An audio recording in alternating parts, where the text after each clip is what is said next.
Can you hear me now? Yes, I can hear you. Okay, so we are actually live now on YouTube. So I think that will be better for whoever misses this section. And I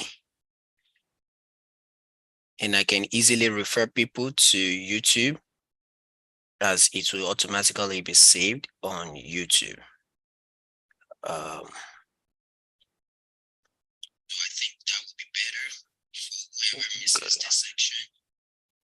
And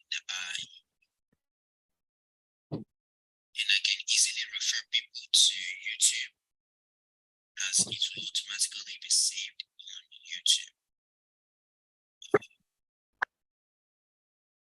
So I think that would be better for whoever misses this section.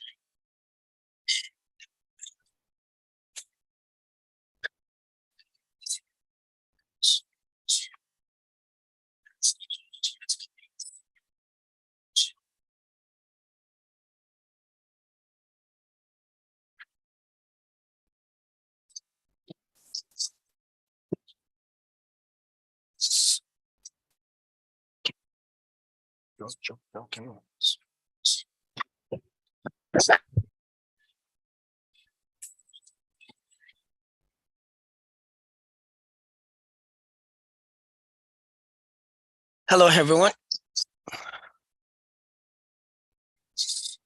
Hello, everyone. Can you all hear me? Yes, I can hear you. Okay. Yes, we can. All right. It's been long we have this, and I am happy that we have this on right now. 1 minute. I'm trying to share this so that I can.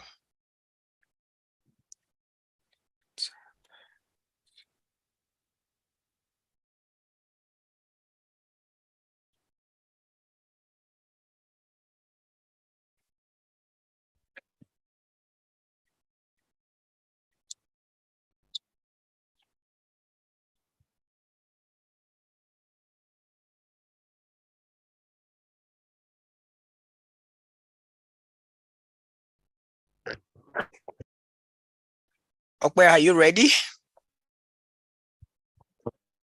Yes, I'm ready. Okay. So basically today I want to walk whoever has a visa interview through on how to successfully pass the interview. Because we are live stream, if you're not being called, I will appreciate if you can turn your camera down because of the environment. You can please turn off your camera, but okay, you can come live on your video camera. And I know you have questions for me. I know questions are waiting. I know you have concerns. Like I said, I will start generally with everything that I needed to explain. And if peradventure you have questions, we can start. So today I will be walking you through about the process till your visa interview section.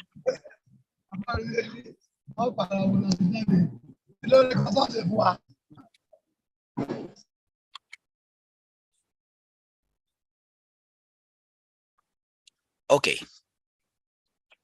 So where I'm driving at now is what are the documents? That's where we're going to start from. So I'm going to post in the agenda 1 required documents.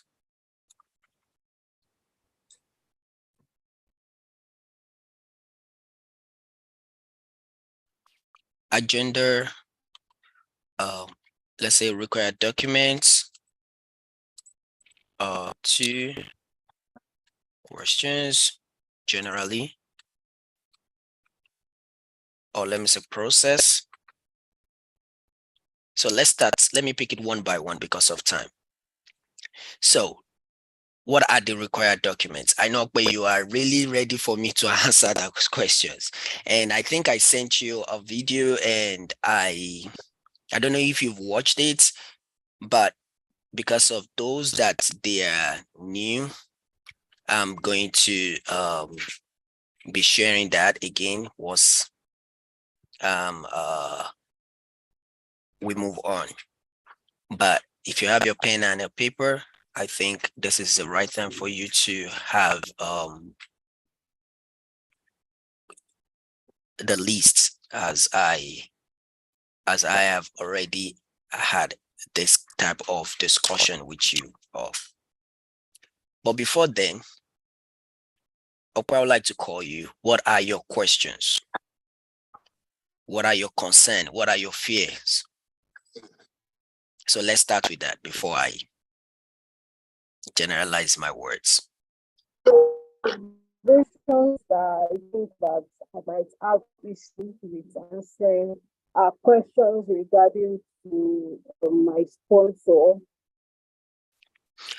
Okay.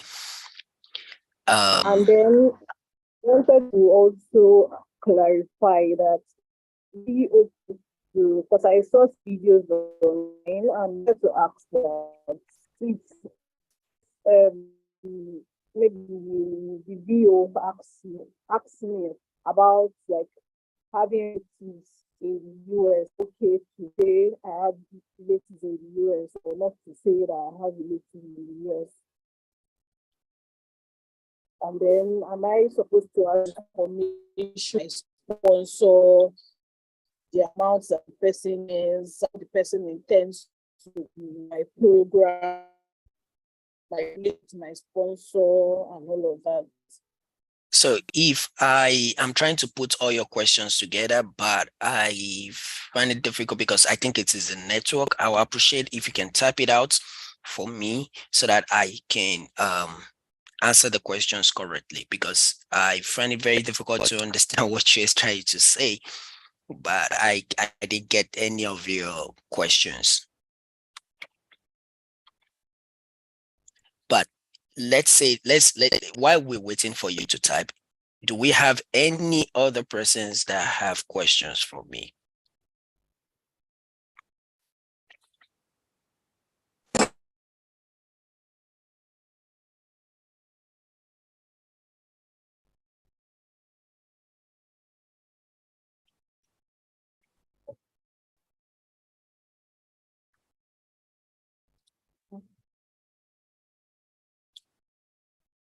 So, I mean, nobody has any questions for me, right? So, but let me wait for your questions while it pop down. I haven't received it yet. So you can list them one after the other so that I can know how best way you want me to answer this.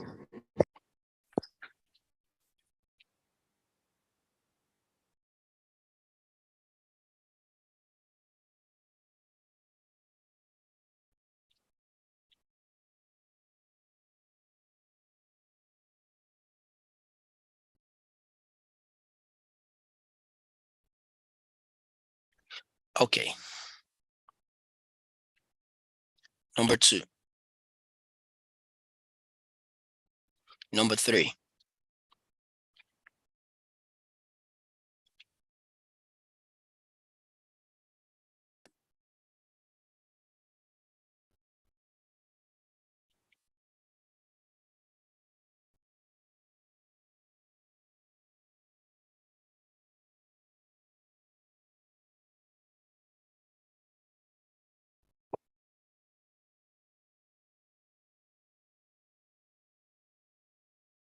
Okay, so let me start generally. You see, when you're talking about the United States, it's more than what people usually think it is. And I used to tell people, trust me, it is at the discretion of the visa officer to either accept or reject. In fact, they are representing the United States at the moment of their decisions. So that's why they usually tell you that you cannot appeal it. People will reach out to me, oh, I will use this. But I always like them to go ahead and ask, or let me say, send the appeal. Even if you're being denied, it will be stated that you cannot appeal this decision. So, and I always tell people that if you want to seek advice from people towards your success, towards your interview, ensure that you are reaching out to the same person, or let me say, you're reaching out to who has the same um, visa intent.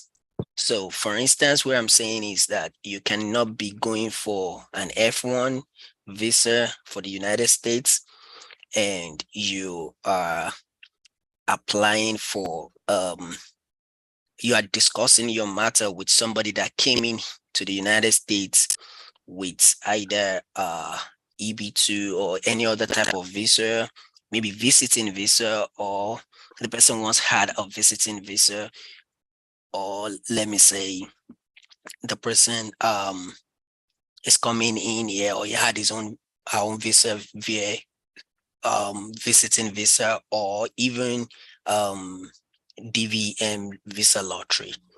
So the type of questions they are going to ask is kind of different, and your circumstances with other are not the same.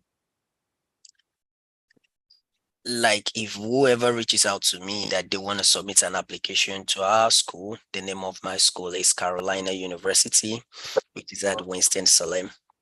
It's a private Christian university, and I am an admission officer for PhD and School of Leadership, and I've been working for over 1 year now with the school. I enjoy life here. I enjoy the atmosphere. Yeah, it's talking about an international student. I'm also a PhD student. So what it means is that I can talk to you about an international affairs, or let me say, when it comes to matter of international student, I can speak about international. I can speak about the curriculum, and I can speak about the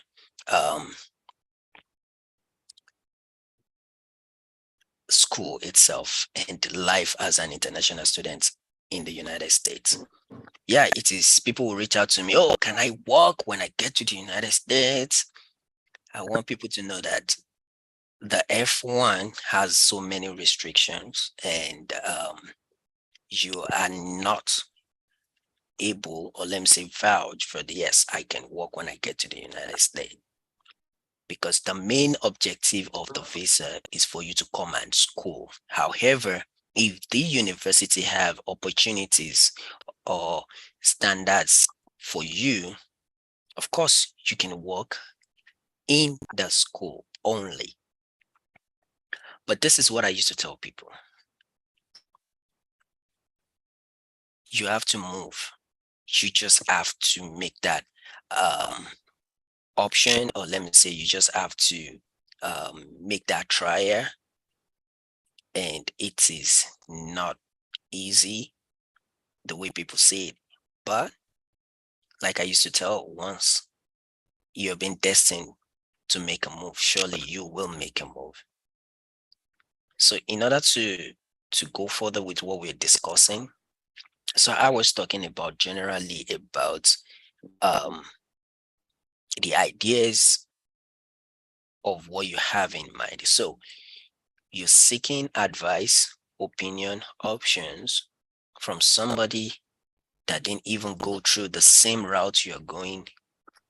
The person might have the idea, but the first thing you will ask the person is, are you also going, or you had your visa with the same visa type? I want you guys to know that before you get to an F1 status, or let me say, you have to first submit an application to a school. So I'm going to pick Carolina University as an example. I want to come in as an international student. What do I need to do? So the first thing you will need to do is to go to the school and try to check what is going on. If number one, they have your program, I mean, that is what I always recommend for people. If they have your program, and it is not like the country where we are or where we were, that I am going to study, or let me say, I had intention to apply for physics, they will give me sociology. Yeah, it happens here because as an admission officer, I can speak when I will be reviewing some documentation and I will realize that uh, a student's requirement or background doesn't fit with um, the intended program. So for instance, we have PhD in educational administration, and number one criteria of PhD educational administration means that you must have a background in education, and you are coming with a background in maybe biology, you are coming with a background maybe in business administration. Of course, you do not meet that requirement. You must have your background in education. So of another part is um, let's say PhD healthcare administration. So you have to first have your background in PhD healthcare administration. But there's something that is very common. I'm very sure you will be um, um, advised. That's the good thing I love about our university, which is Carolina University. You will be advised on what program you should go for after we reviewing your credentials. We just don't turn down application. Yeah, people always want scholarship because that is the main goal of international students. Oh, I can count the number of times I will receive mails concerning, oh, PhD. Okay, do you guys have scholarship? Of course, we have presidential scholarship, which is based on your um, transcripts, or let me say your final GPA. So let's assume that yes, you submitted an application to the school. Um, you intend to come with your family, either for master's, bachelor's, or PhD. I used to advise people. Um, Initially, before I got to the stage, I used to see that, oh, I'm 45, 35, 50 or 45. I cannot be, they won't approve my visa. Well, as long as age is one of the criteria, I used to tell people that if you believe in, like, for instance, a risk taker, and if you cannot take a risk, trust me, the chances of you being successful is very limited, very, very limited. Because if you sit down at a particular point, that is where you are going to remain till that all of the time comes round, and you still hit it at the point. So why don't you give it a try? Until when I started receiving some congratulation message that, oh, you have been given a visa, a 45-year-old, 50, 45. So what I'm saying is circumstances changes, and what works for me might not works for you. All I need to do is to go by my situation. And people generally usually cram when they're going for your visa interview. They know what they call well played scripts. They know that for real. They know what is called well played scripts. So if you're coming in to play a script for them, they know when you cram. They know when you are not being factual about your saying. So you might want to be you might try to be as real as possible. And there's something else that I want you guys to know is that they actually know what is going on in the economy. They know what is going on in the environment. So if you are going to package yourself, you package yourself very well. So after admission is being given to you, what next is you receiving an I-20. What is called I-20? I-20 is what we know as certificate of eligibility. So this I-20 will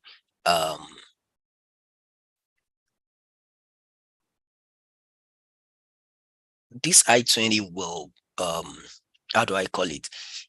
It's more or less like, here we call it social security number. So it's more or less like social security number, but this I-20 is something that, as an international student, you have to guide and you have to ensure that, yes, this is a document that will enable you to travel to the United States. And before you can receive that, you need to demonstrate, um, you need to demonstrate that you have that funding, or let me say, you have that financial capability. So by the time your admission is out and you decided to come with your family, that is a period that you are going to reach out to the school. I would like to come with my family, and a new cost of attendance will be issued to you, capturing how many family members you have. So here comes back to that your sponsor. Like your first question you ask me, sponsor. So whoever you want to use as a sponsor, that's the advantage between US and other country. Or let me say, when you come to matter of visa, US accepts a friend to even sponsor you, a family member to sponsor you, your wife to sponsor you, your husband to sponsor you, your uncle can sponsor you. US accepts all that. But when you're talking about Canada, Sweden, UK, we all know their requirements is different. So like, provided this your sponsor can actually fill an affidavit to indicate your interest, or let me say, to indicate the relationship. So if I will be sponsoring someone, I have to have a good relationship with this person, and I can be called upon because that affidavit is very, very essential. If peradventure you fail to meet up with the obligations of the school will go back to the affidavit and reach out back to your sponsor. So sponsor is very, very important to receive an I-20. And when you eventually get your I-20, what next? Then you process your visa interview. You can't just go for your visa interview because you have your I-20. No, you have to first complete a DS-160. And this DS-160, it is very important. You can't just feel it. People that have been reaching out to me about their DS-160, I always ensure that they complete it themselves. I don't complete DS-160 for people. I used to say it. I can help you to review. And this is a life I'm saying it. I can help you to review it. And it is very good if you can try to complete it. But I know that there are some challenges in completing this DS-160, such as internet connection, the sites, timed out, which can actually be frustrating. But if eventually I help you to complete that DS-160, don't rush to submit. Ensure that you go through line by line. Line by line. I'm very sure there are some people here that even after they've submitted their DS-160, they realize that maybe date of birth, or maybe passport number, maybe their purpose of visiting, the intended date of arrival has changed, and they want to go back to it. And once you submit once you submit this DS-160, you can make a change. So you have to ensure that everything goes in line with what your circumstances or your situation is. So this DS-160 needs a good packaging. Yeah, I'll put it that way. Needs a good packaging. You have to package your application very well, because one, this is a form that the visa officer will be using to ask questions from you.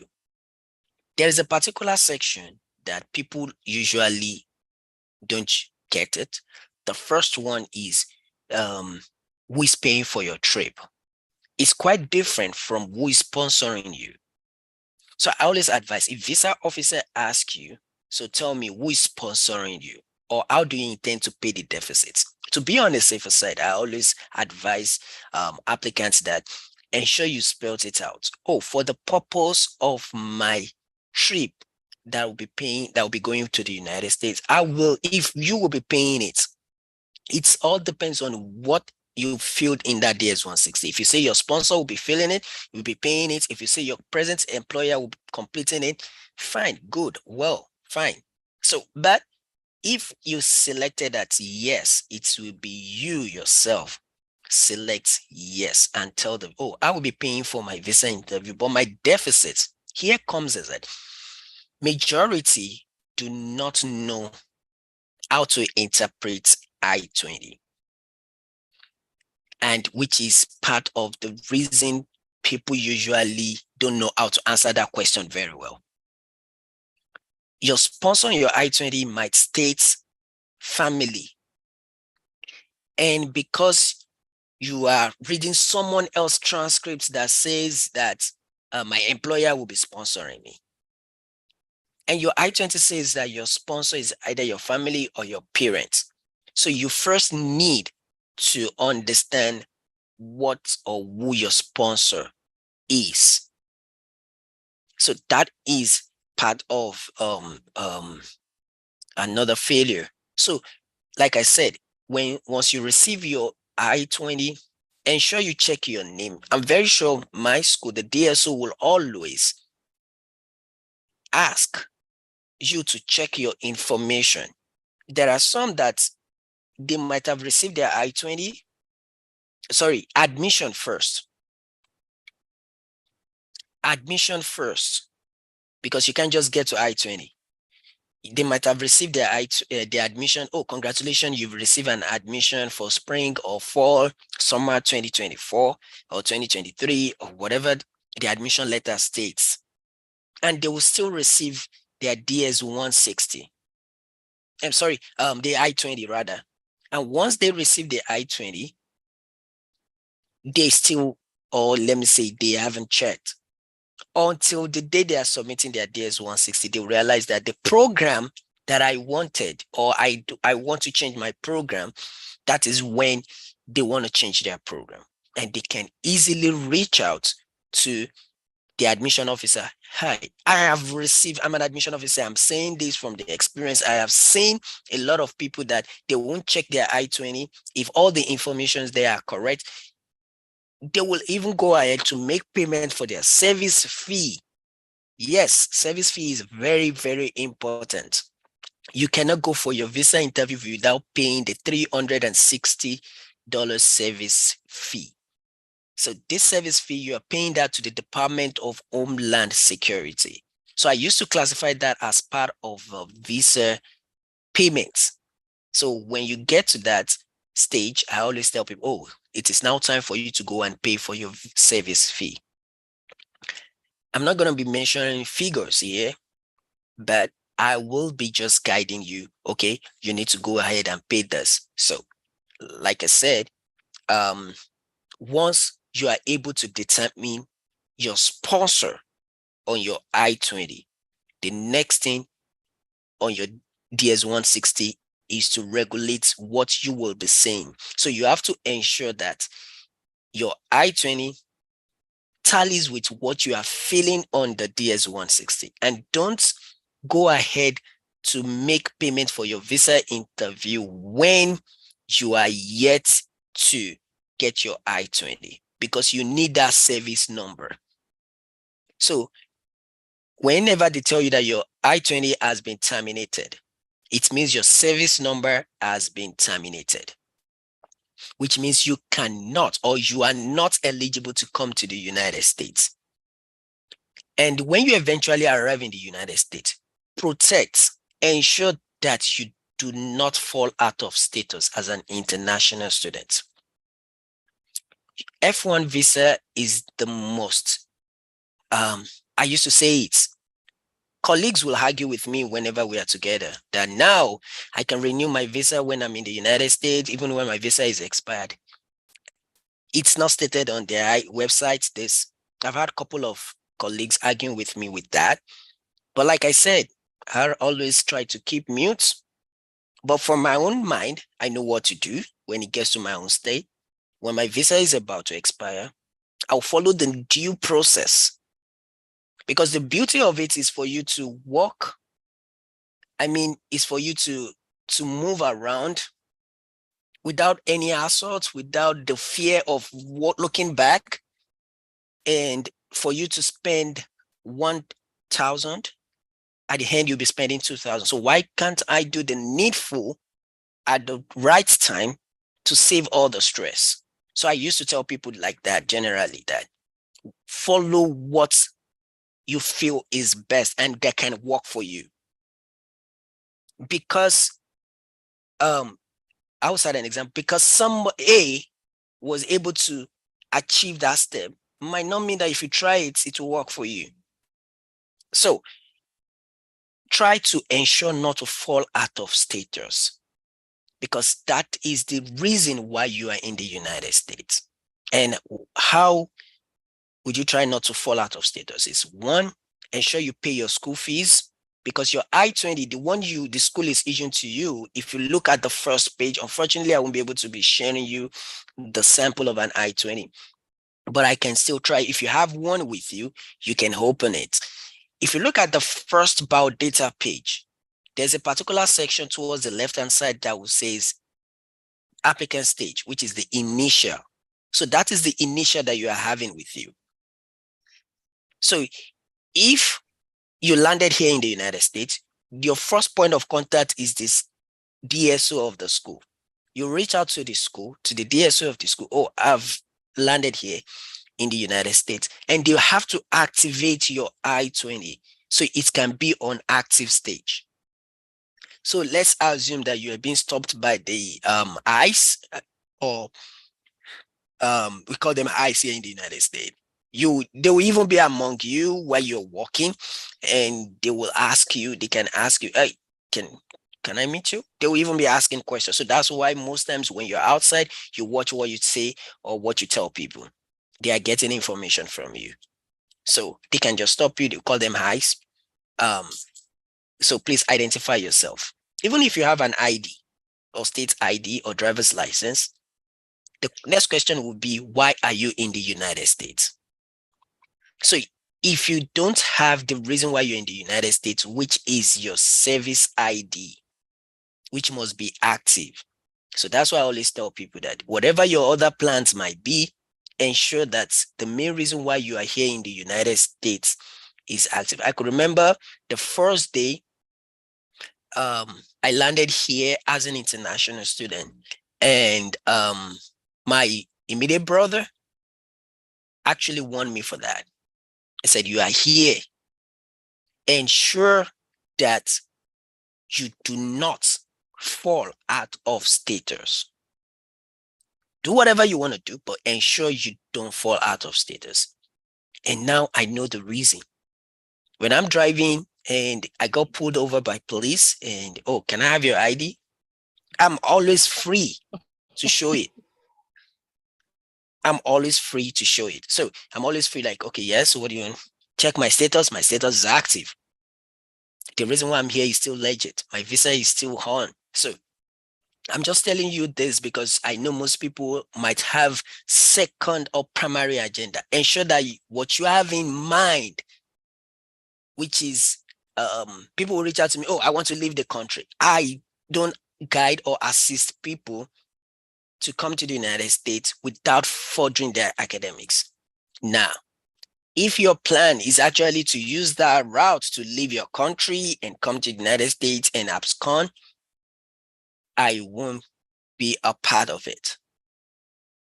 I won't even be a part of it. The moment I realize that that is your step, I disconnect myself freely. Yes, I'm saying this. I disconnect myself freely, very well. But once you reach out to me, I will first ask you, is this your intention to actually study? You can actually study and achieve your other plans. So you don't necessarily put your other plans first before study. You can actually be study by ensuring that you maintain your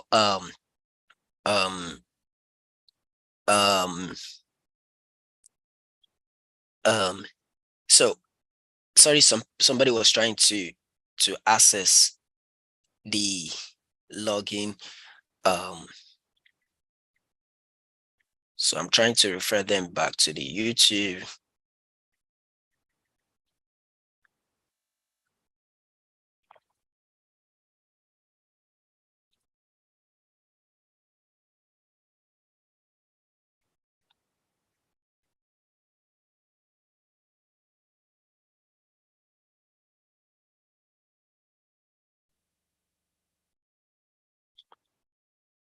Okay, so once you're able to get the certificate of eligibility, the next thing is to pay the service fee and complete the DS-160. So your sponsor needs to be accurate.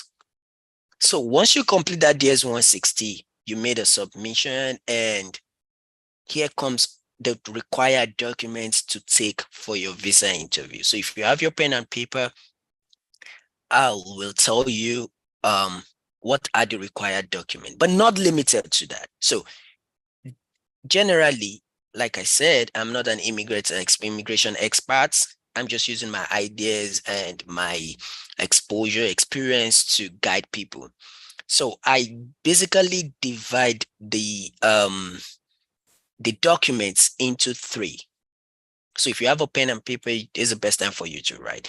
So what I do is that I actually divided this into three. I named one as the embassy documents. I named the second one as supporting documents. And I named the third one as other supporting documents. I can't really remember, but you can actually give it your own name, not necessarily the way I named it. That was what worked for me, and that's what has been working for some people. And with this step, with this documentation, it helps you to organize yourself. So let's first pick the first folder, which is the embassy documents. I know most of people here, or let me say some people, this is not their first time or second time. Whatever your time is, there's something that is very important. If this is your first time, you're lucky. You don't really have any experience about it, but which means that you have high chances of being approved rather than the second person. However, the second person who has been there can actually evaluate themselves. So I used to ask people, once you tell me that you're being denied, what is your next plan? Reapply. You don't give up. You reapply. Once you reapply, and just be sincere to yourself. Whenever people get denied, I always just take your time, list out all the questions and how you answer those questions. They are very, very important. Don't even try to coin your words after the interview. Let's say we had an interaction like this and I expected you to answer it that way, but because of anxiety, because of something else, you're unable to present yourself like that. So you're unable to present yourself like that. And maybe after the meeting, oh, I even explained myself. I said, I have this, I have that, I have this. We will not be able to evaluate you like, okay, this is what went wrong. This is that. So if you're unable to explain yourself, if you're unable to put it in a right format for yourself, so how do we analyze your responses? Of course, one might be mad at you. Oh no, you should have said it like this. But the fact is, by the time you're going the next time, you already have a picture of what to present. And they are very, very how do I call it? If you're being denied before, I used to tell people that when you are going back, ensure that you ensure that your circumstances has changed. That is, something has changed about you. Even if, how do I put it? Let's say, even if you are, nothing really has changed. Like I said, your DS-160, you have to ensure that you package the DS-160 very well. So you can actually go back to the drawing board and ask yourself that, okay, what can I actually put that has changed? That has changed. So is one of those things that people ask.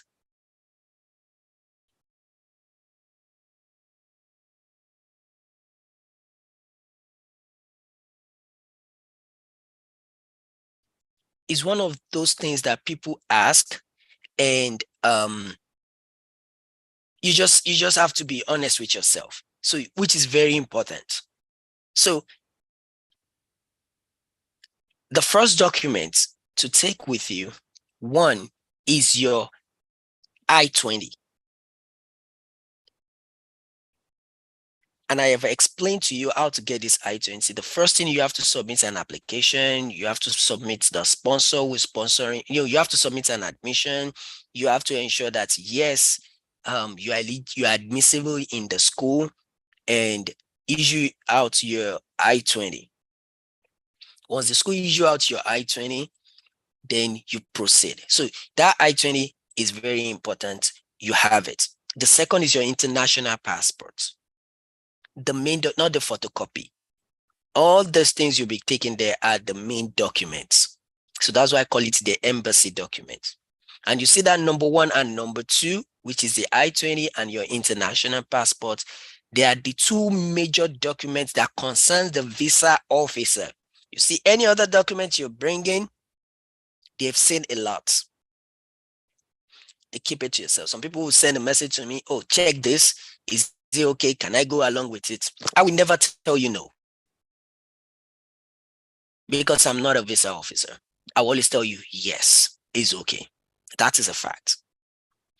Provided, the only thing I'm always majorly concerned are the embassy documents, your I-20, your international passport data page, your appointment that stated that that day is your visa interview. 4, let me type it out for you guys here so that you can. So the first one is your I-20. The second is your international passports, the old passports. Don't go with photocopies. 3, appointment page.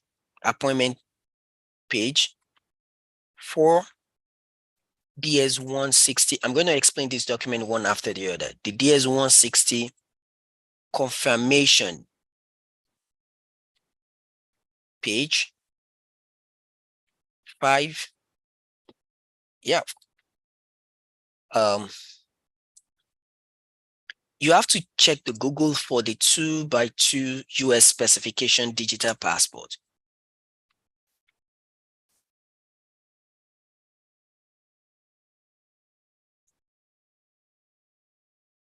Sorry, excuse me. The passports that were taken to the visa interview, does it have to be the same thing with the passport that was uploaded online? It might not, but it's Okay. always better to make everything rhyme,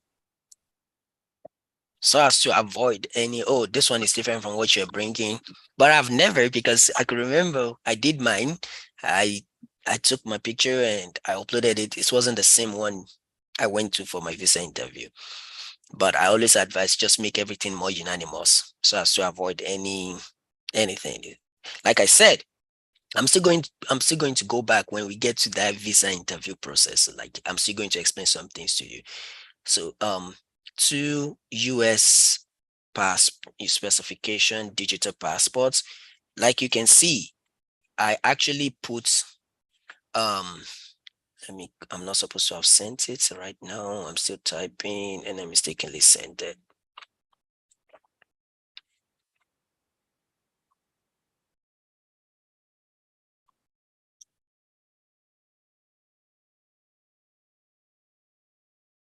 So as you can see, I actually put US specification. So I expected you, Google is your friend, just put it there and it will bring the specifications for you.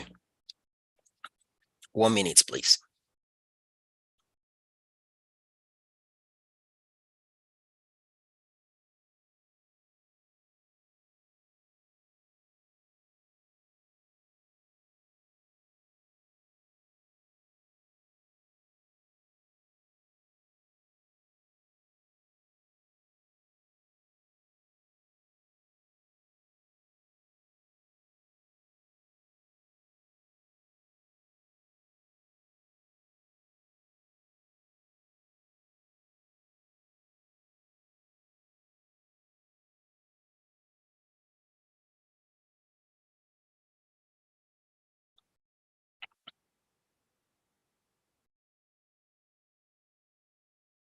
Okay, I'm trying to list out those documents. Then 3, 6, let's say your visa receipts.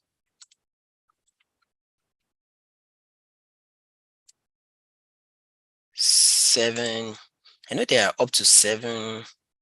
Your service fee, yep. Service fee receipts. So, is Moses online? Um,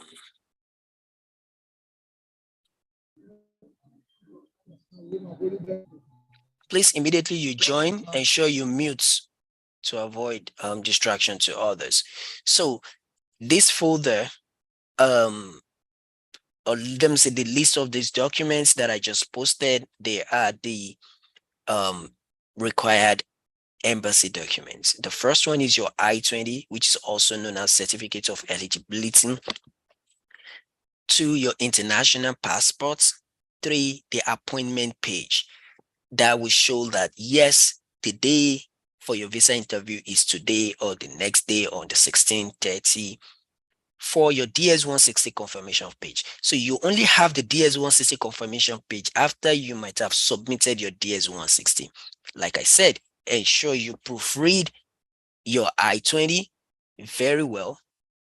And sorry, you proofread, your I-20 very well on your DS-160 very well to ensure that yes, you are everything has been submitted perfectly well.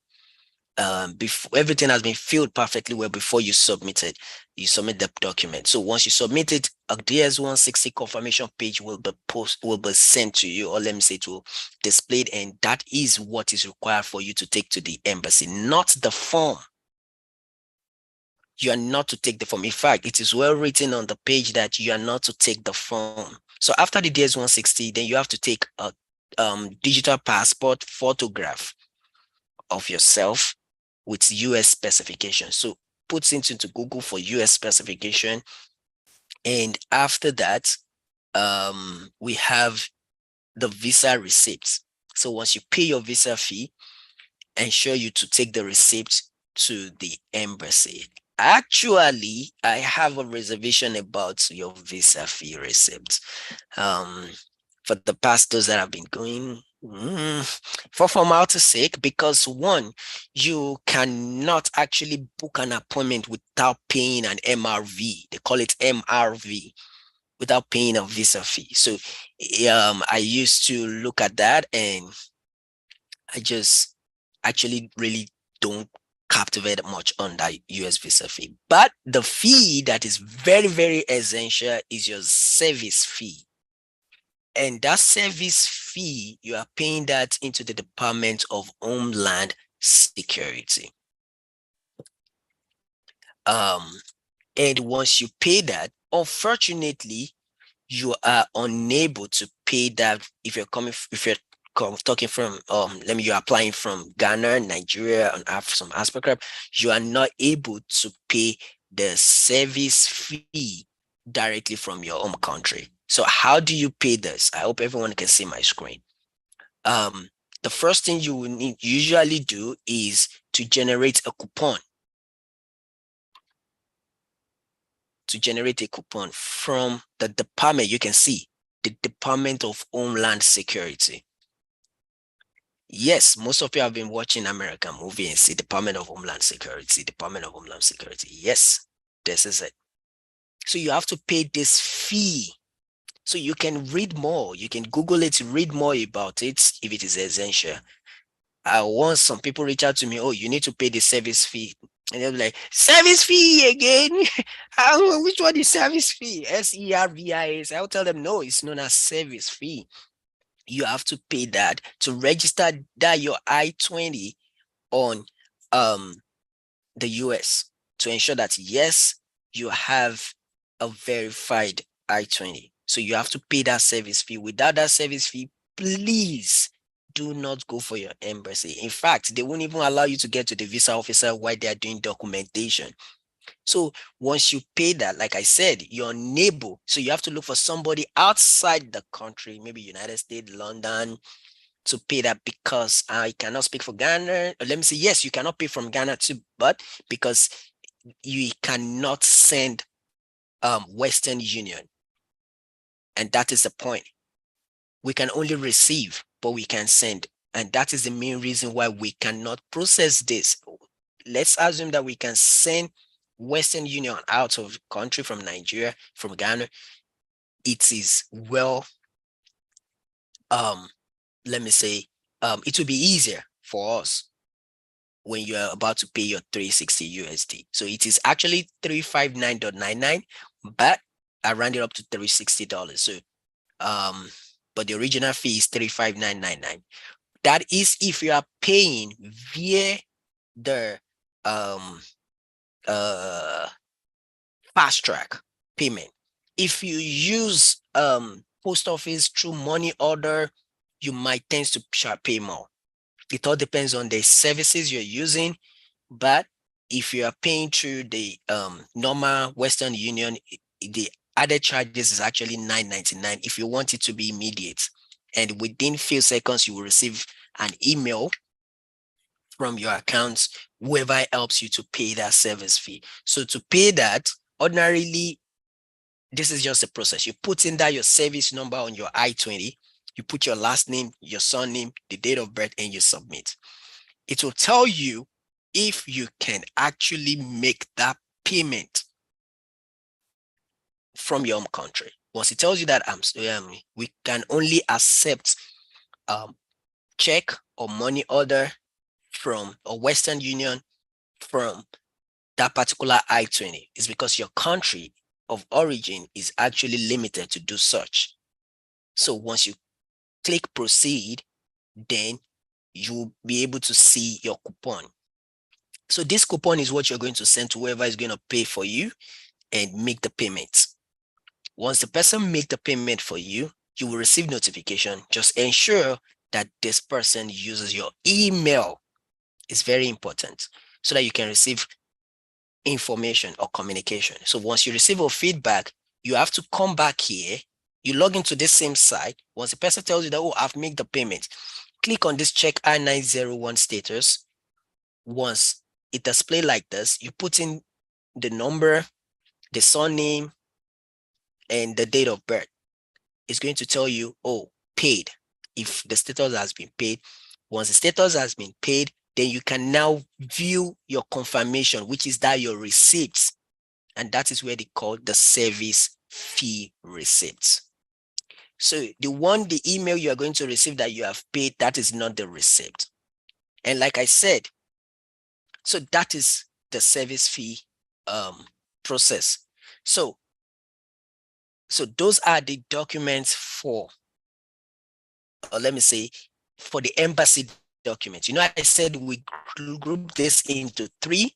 The first one is embassy document. The second one is supporting documents. The third one is other supporting documents. It's just the name I gave it. So you can actually go ahead and name it the folder, or you might even decide not to go with any of this. Is best left for you. It's just something that worked for me. And I feel if you are able to group and classify this yourself, it will be easier for you, because by the time you get to the entrance, or let me say at the point, all the roadside people, they will always try to like make hell out of you. I know somebody that made a payment of just to reprint a document at $15,000. That's something else. So if you ensure that you have all these documents before you get there, by the time they are talking to you that, oh, your head is not straight, you need to reprint it, you just look at them like, okay, sir. Or you walk in, or you just walk in because they can plug it. Oh, no, you need to staple this, you need to arrange it. The rest assured that once you are able to follow this documents correctly, you don't hold anybody. Let you get into the hall and let them tell you that one is not complete from the embassy document. Oh, you need sponsor document. You need to print out your sponsor document now, because even the visa officer will tell you that I don't want to see any documents. They've seen it all. They have seen it a lot of time that people come with fraudulent documents. So they want you to be free to express yourself. And that is why I always tell people that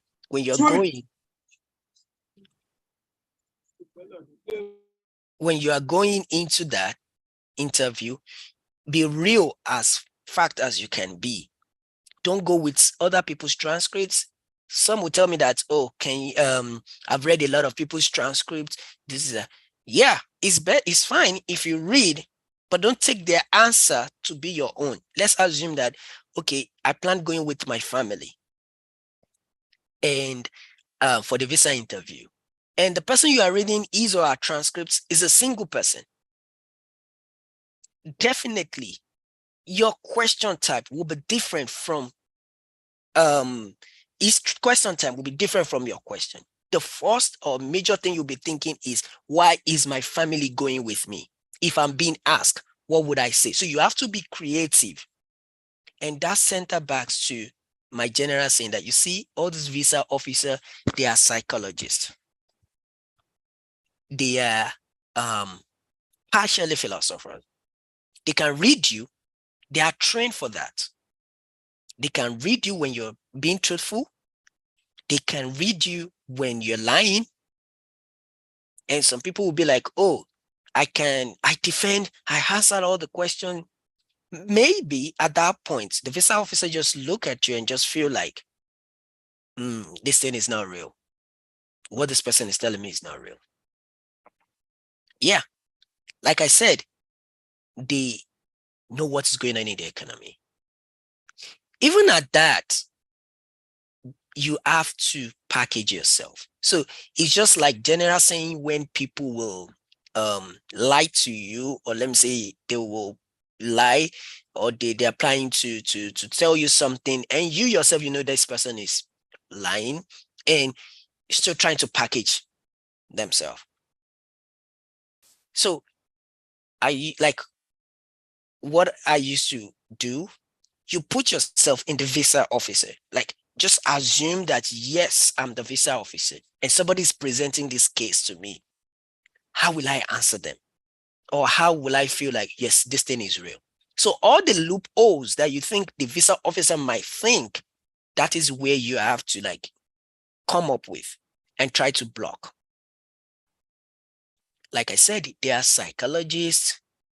They attend to thousands of people, and you don't have 5 minutes, 10 minutes, or let me say you don't have 15 minutes, 20 minutes, 30 minutes with them. Within 15 minutes, within 5-10 minutes or maximum, you are done with the visa officer.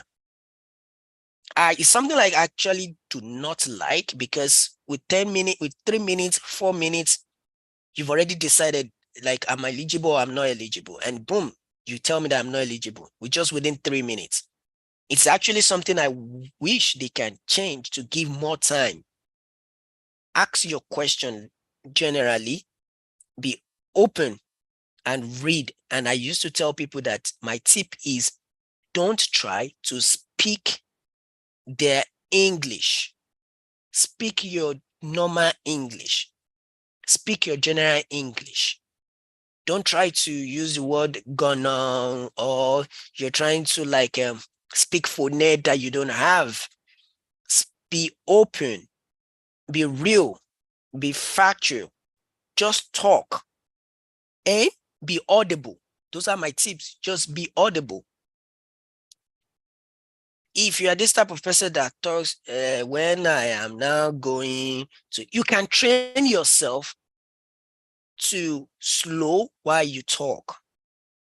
If you are not this person that, has this type of voice that, when somebody hear your voice, no, this person is talking. If you're a low voice, you can train yourself.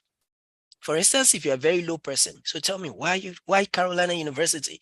Why are you going to United States? Thank you for the question.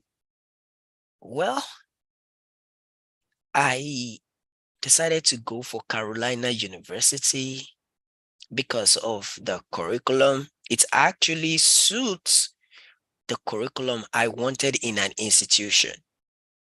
And I have decided to further my career in Masters in Business Administration, which I will be specializing on business analytics. Now, why do I always tell people to state their specialization with MBA? Here is it. MBA is not as competitive as it is. If you're coming for cybersecurity, if you're coming for all those challenging courses, yes, you can say that, oh, I'm coming for my master's in computer science, I'm coming for my master's in cybersecurity, criminology. Yeah, those are direct courses. But courses that has branches, or let me say concentrations, like leadership, let the visa officer knows your concentration and be ready to defend that. So if peradventure you've picked PhD in leadership, what concentration do you want to specialize on? Note, your specialization will not be on your I-20. No, the major course will be on the I-20. So why I'm saying you should have that spelled out for the visa officer is because MBA, you can have your MBA in Nigeria, in Ghana, in your country. So why the United States? What makes it to be in Carolina University? What makes it to be in United States? So you have to come up with something that is well creative. For instance, I'm coming for business analytics. And based on my research findings, Carolina University provides adequate material, resources, any other thing you can feel you can use to convince the visa officer why business analytics. You are not speaking about MBA again. You've already informed, oh, I'm going for my, I plan to further my career, or I'll be going for my career in master's in business administration, where I will be specializing on business analytics, if it is communications, if it is marketing. And this is, so let's pick business analytics, for instance. Oh, I'll be specializing on business analytics. And this is essential for me because of the nature of my job. I actually work with the Federal Ministry of Education as their business analysts. So I believe going for my MBA, where I'll be specializing on business analytics, will help me develop my career intensively. And with the exposure of with the experience and exposure of what I'll be gaining at Carolina University, by the time upon my return to the country, Nigeria, I will be using all this with the nature, with the combining with my job, where they will still be paying my salary by the time I'm in the United States studying for my MBA, because I have my study visa. I have my leave visa approved by the organization. So you can see, I didn't cram. I don't have a script. I believe this is something that you have to come up with within yourself. So you are trying to actually demonstrate to the visa officer that yes, you have reason to be in the United States, and actually reason to go for that particular course, because the visa officer will be looking at you like, okay, who tells you that you cannot have MBA in Nigeria? So if you just say like, oh, I'm going for my MBA, I'm going for my master's in business administration, they know that MBA is not as competitive as we see it. You can have it in Nigeria, you can have it in Sierra Leone, you can have, why the United States? Why? So if you are actually going for a course that has concentration, ensure to spell the concentration out. Don't use the concentration first, because he can see your I-20. And the only two documents, like I said, the visa officer is going to ask from you is your I-20 and your I-20 and your international passport. Those are just the two main documents they're going to be asking from you. But it is still good to go with the supporting documents. Now, what are these supporting documents? The first one is, number one, your admission letter.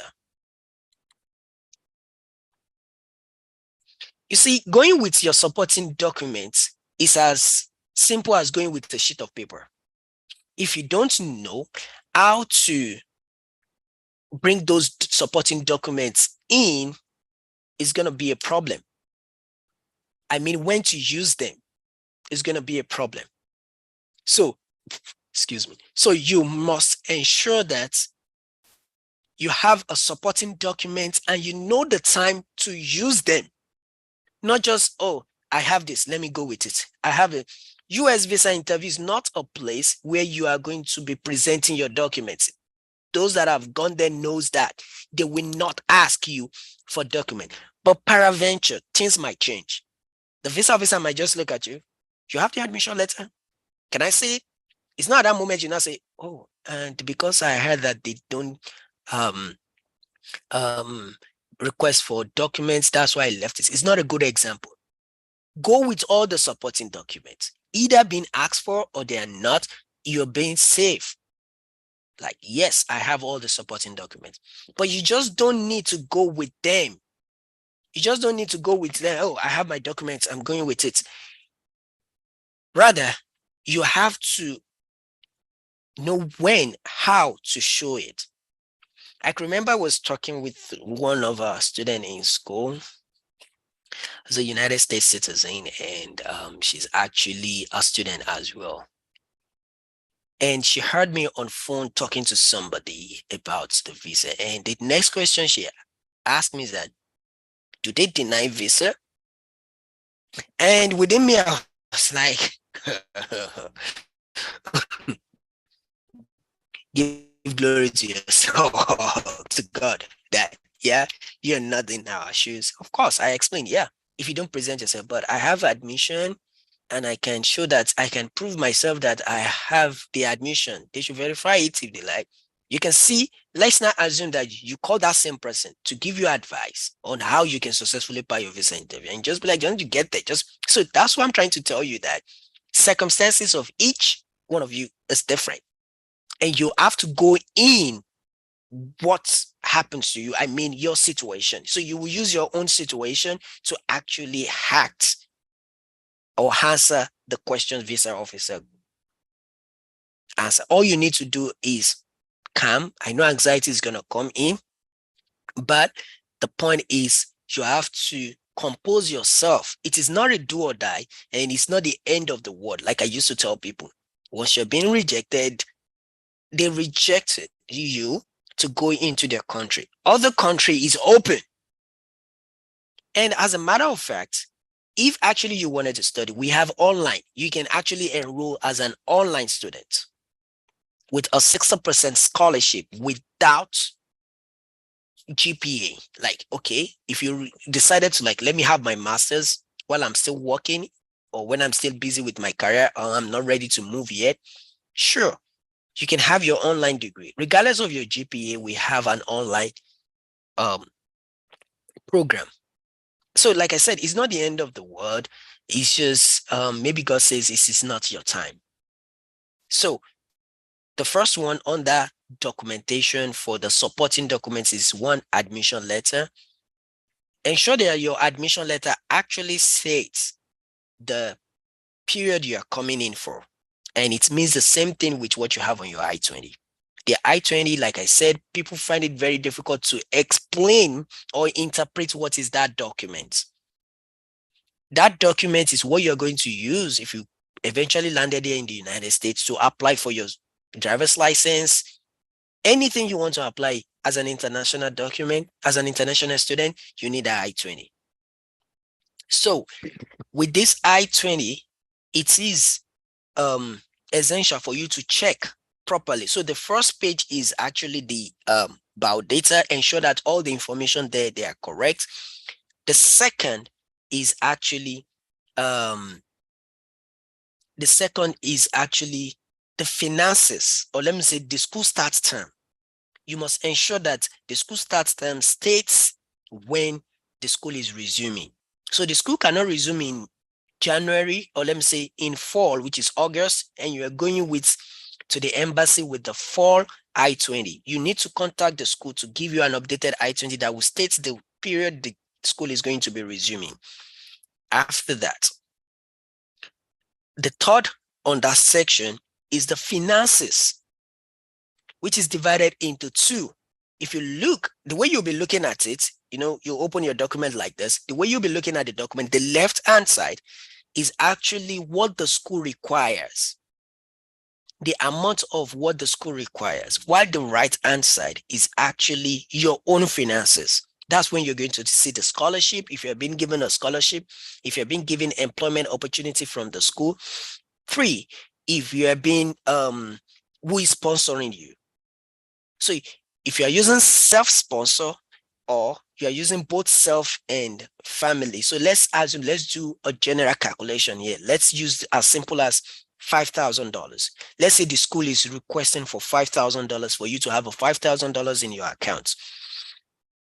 And that $5,000 inclusive of your living expenses and other charges. The total that you can see on your left-hand side is $5,000. Now, let's talk about your own. Let's say the school gives you the scholarship of $1,000 from 5,000. That means you have 4,000. Your sponsor decided to give you a 3,000. You have 4,000. And you're presenting yourself sponsor of 1,000, making 5,000. So it is equal. Now let's assume that your sponsor decided to give you 5,000. The school gave you a scholarship of 1,000. That is 6,000. You also decided like, okay, I have some personal savings in my bank account. I can use it to support myself.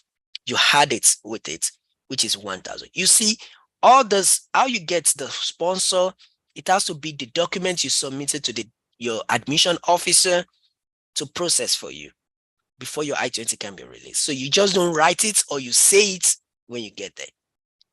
So that's why they are only going to ask for your I-20 and your international passports. Any other thing, they can see everything what they needed there. And the only thing they need to do is to type in your number, the service number on their system, and it's going to bring out your information. As simple as that. It's as simple as that. And they will scan your DS-160 confirmation. Once they scan it, it's automatic. It will bring your DS-160 to them, and they'll be seeing all your information. It's as simple as that. So that is why the first confirmation you needed to do is when you get to the first person that is going to do the documentation would have put in your name on the system and send it to the visa officer. So whoever visa officer you need, all they need to do is just, once they check your visa, once they check your international passport, they'll just type in your passport number. It will bring both your DS-160 and everything because they've already scanned them. So once they see that your service has not been paid, they will tell you. You won't even get to the visa officer before they tell you that your service has been paid or rejected or canceled before they ask you to contact the school. So once the visa officer gets those information, they already know what to see, what to check. So which is your I-20? So the right path, like I was saying, is your visa. Your sponsor decided to give you 5,000. The school gave you $1,000, making 6,000. Put it at the back of your mind that the school actually requested for 5,000 to have in your account, but you have 6,000 from your sponsor, 1,000 from the school as a sponsor, as your scholarship, and you decided to also put in your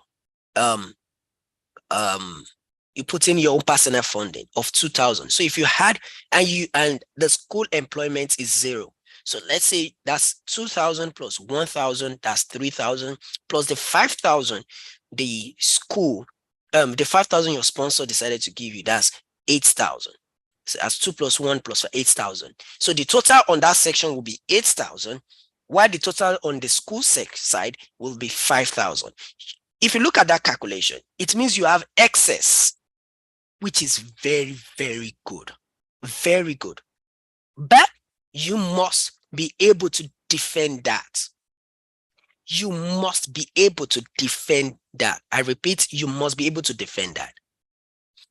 Even if it totals to 5,000, let's say your sponsor gave you 3,000, you have 1,000 from the school as your scholarship. You also have 1,000 as your personal funding, making 5,000, 5,000, whatever it is, you are going to defend it. And that is why the visa officer usually asks, how do you intend to pay the deficit? That is equal to who is sponsoring you. That is equal to how do you intend to finance yourself. So people might have a script on their head that is going to ask me who is sponsoring me, not knowing that indirectly they've asked you by asking, how do you intend to pay the deficit? So what the person is asking, the visa officer is asking you, is to interpret your I-20. Simple. I mean, your own side of finances.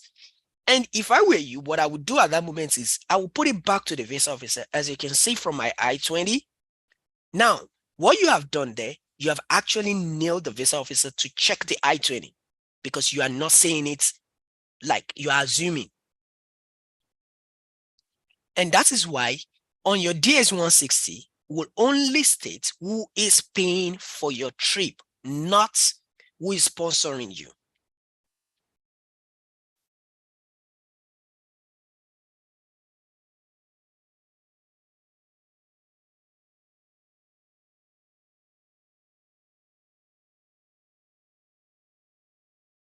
So not who is actually sponsoring you.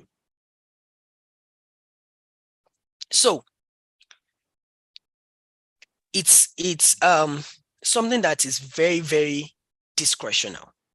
So you put, as you can see from my I-20, as you can see from my I-20, the school actually required a 5,000. My sponsor, who is my father, will be sponsoring me. And do not wait for the visa officer to ask you what is the nature of the job of your father. Explain. This is more, if you're very good, if you have done IELTS, you're going for your visa interview as a speaking in test. They want to know how you can hold conversation. Their question is very directional. Something like, are you standing? No. Are you eating? Yes. That is the way the question comes in. But you cannot answer yes or no. And when you are answering them, they have their culture here. When you are talking to them here and you're looking left and right, because I know we have our culture is we actually don't like it looking at elderly people in their face and start talking. We actually usually like to bend and while we talk. But to them here, if you are not looking at them, if you are looking left and right, they believe you are lying. And that doesn't mean that you should not stick. Nah, be flexible with your saying, but let there be eye contact and make sure your words are symmetrical, like their synthesis, like there's something connecting A and B together. And they are very I used to tell people parallel lines. Let your words be parallel lines, which means they can never meet, but they must go into the same pace. So not that you will say that, oh, my father is sponsoring me. Maybe later I just ask you again, what did you say is sponsoring you? And said, it's actually my mother. Your words have actually met like that. So it's not a parallel line anymore. So like I was saying, as the visa officer is asking you, so tell me, how do you intend to pay the deficits? And I told you that the question can come in various ways. Who is intending to sponsoring you? Who is sponsoring you? How do you intend to pay the deficits? What is the financial implications? So you just have to. That's why I always counter those who read people's transcripts. What happens to him might not happen to you. So just flow by the question. All you need to do is just groom yourself. So, like I said, so how do you intend to pay the deficit? Thank you very much, sir. As you can see from my I-20, the school actually require, the cost of attendance for the school is actually $5,000.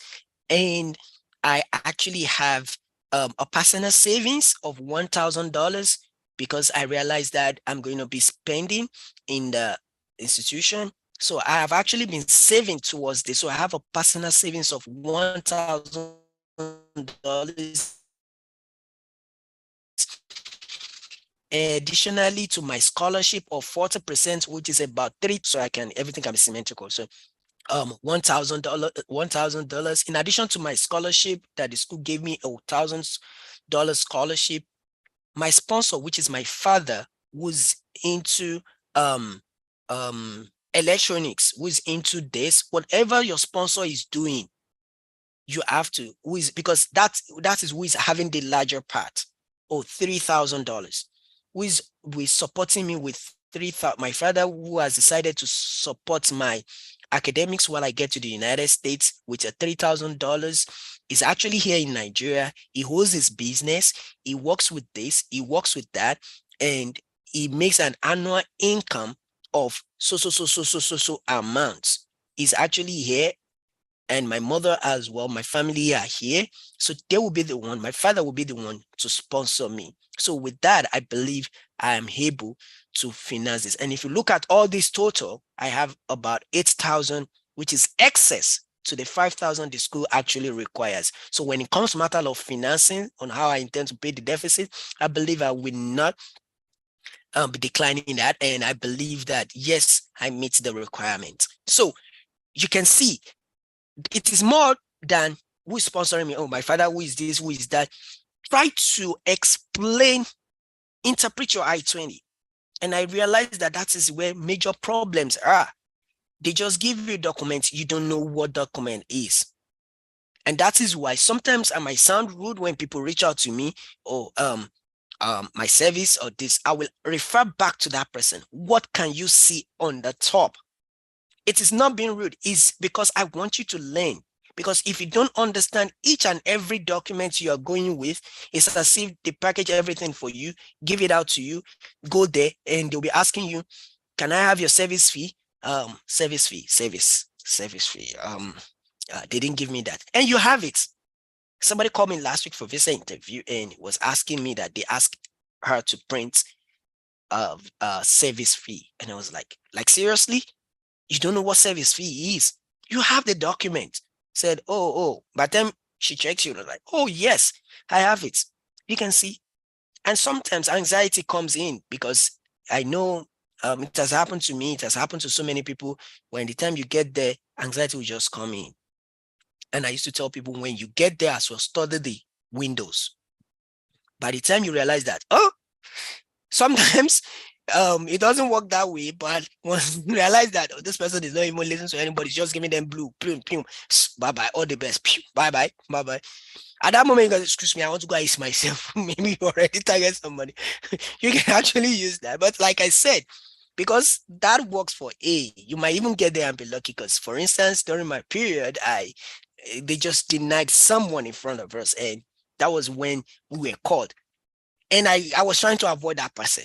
And boy said, come here. I was like, oh, not you, but and eventually it was a success. So you might even think that the person that you believe will approve your visa might even be the one to deny it, while the person you feel, oh, is giving somebody blue.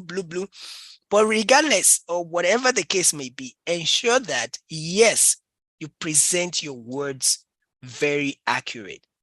So that is, I'm able to explain and interpret what the I-20 is. So each and every document you are having, please ensure you know the meaning and when to use them. So by the time they are able to check all these embassy documents, that is it. They don't need it anymore. So here comes your supporting document. And all these supporting documents, regardless of how you have it or not, if you don't know how to use it or when to use it, it is as if you're going to the embassy with a sheet of paper. That's just the way I see it. So number one of the supporting documents are: one, admission letter; two, if you have scholarship agreement,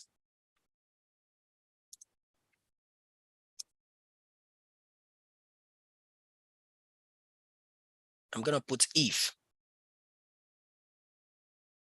scholarship agreement. 3, if you have student employment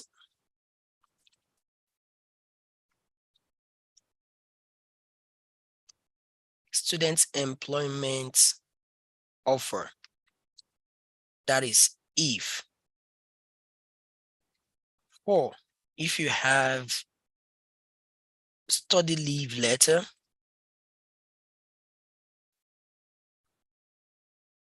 All these are if, but you can see the admission letter, I didn't put if. 5, if you have enrollment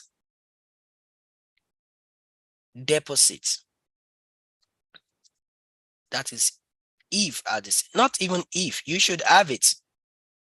But like I said, if you know how to use all this documents. That's the point.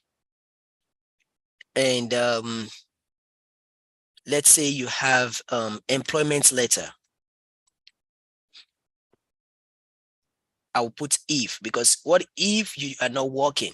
So it's not necessary to have it. 7 bank statements. I won't put if because you should have it. Or support letter. 8 I usually put transcripts here, your school's transcripts. It's part of your major supporting document. Transcripts or certificates.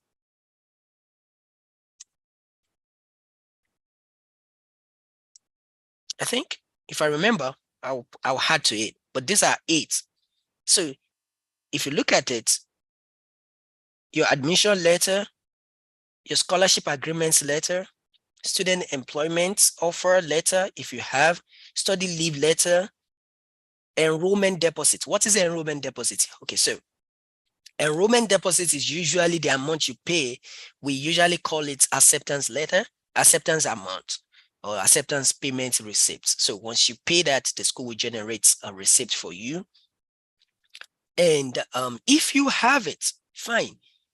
Once you know that they are not going to request for any other supporting document from you, but it is still good if you have it, go with it.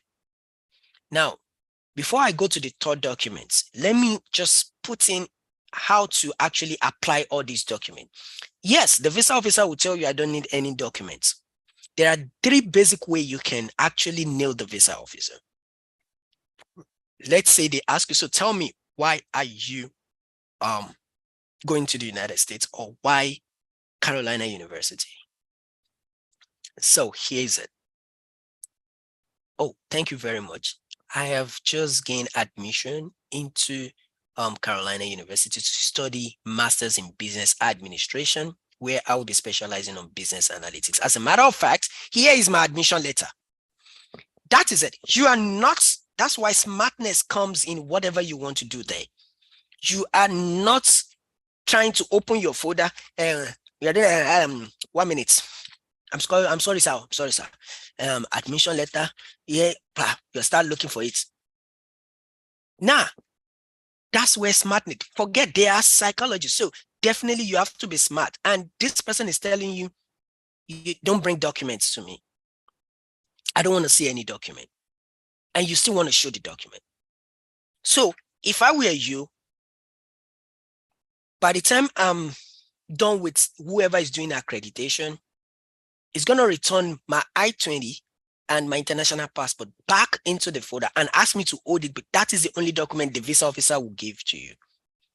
I used to do something. I can put it back into my supporting documents.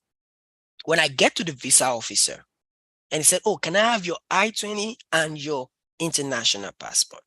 That is the time for me to actually split out my documents. Like, oh, thank you, 1 minute. You open your folder and immediately you have to be smart. And you give it out, the passport and your international. Oh, here is it. Thank you very much. And you can actually make a guess. Oh, how are you doing today? Oh, I'm good. I'm good. They will answer you. You have to call the attention. Don't rush me. So, oh, I don't want to see any documents. Okay, no problem. Smile. Okay, no problem. All right. So tell me, why are you going to the United States? Oh, well, you already know where those documents are. They are your document. That's why you have to get yourself familiar with it. You know, if you pick A, you already know what that document is coming out from you. So if you ask, so tell me, why are you going to, oh, well, I just gained admission into Carolina University for my Masters in Business Administration, where I will be specializing on business analytics. As a matter of fact, here, I'm not even looking at them. I know how I arrange my documents. In fact, this here is my admission letter. No, I don't need to see it. Okay, all right. Sorry, I'm sorry. I just wanted to make sure that, yes, I have an say it. I just wanted to let you know that, yes, I have an admission and here is my admission letter. Oh, I don't want to say, okay, fine. Here's my admission letter. And coupled with that, I have a scholarship of about 40% scholarship, which is amounted to, and you start seeing everything on your I-20. to the visa officer. And as you can see from my I-20, yeah, you're supposed to wait for them to ask you that, but no, sometimes give it to them back. Let him now start splitting it. But just make sure you are more symmetrical with your saying. So that is an example of how to use your admission letter. Or you can actually say that, oh, I'm coming to Carolina University because of this and that. If you permit me, I have my admission letter here. Can I bring it out for you to see? It's a courtesy demand. Yeah. Said, oh, okay, no, it's fine. I don't want to see any document. All right, fine, sir. And with that, then you continue your saying. Bear it in mind, you only have 5 minutes or 7 minutes at maximum, and you want to keep with the time. So you must ensure you say the right thing. So your relationship to your sponsor now comes to the fact that where the person is, who is the person. If truly the person is your parent, first know what your I-20 is saying. That is why you have to get familiar with your documents. Your family, your state, your I-20 cannot say your sponsor is your parent and you're saying your stepfather. It's automatic denial. You are not consistent with your saying. Or you cannot say your mother that is taking care of you and that. No. Go by what is on your I-20. Even if the person is not your biological mother. Split it. Oh, this person who is going to sponsor you, well, I see the person that is going to sponsor me as my father and my mother because I have lost my this and that since that day. And they have been the only one taking care of me. So I see, and that is why I call them my father. That's why I call them my mother. That's why I name them as my parents. Up to this stage, this and that. And there's additional terms that I always tell people. You have to sell yourself. For instance, why are you coming to the Carolina University? Why business analytics? Why MBA? Well, I picked MBA because of my background. I had my first degree in international business, or let me say in business, or let's say in business administration. I don't want to deviate. I want to maintain the same degree like that. And that is why I've decided to go for this. And coupled with my place of work, I work as a business analyst for National Income Communication System.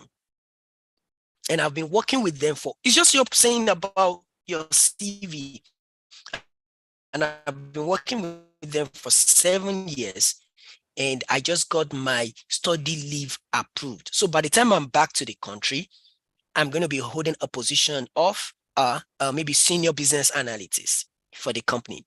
So, and additionally to my finances, they didn't ask you, but you're saying it. Additionally to my finances, the company will continue to pay my salary by the time while I'm studying in the United States.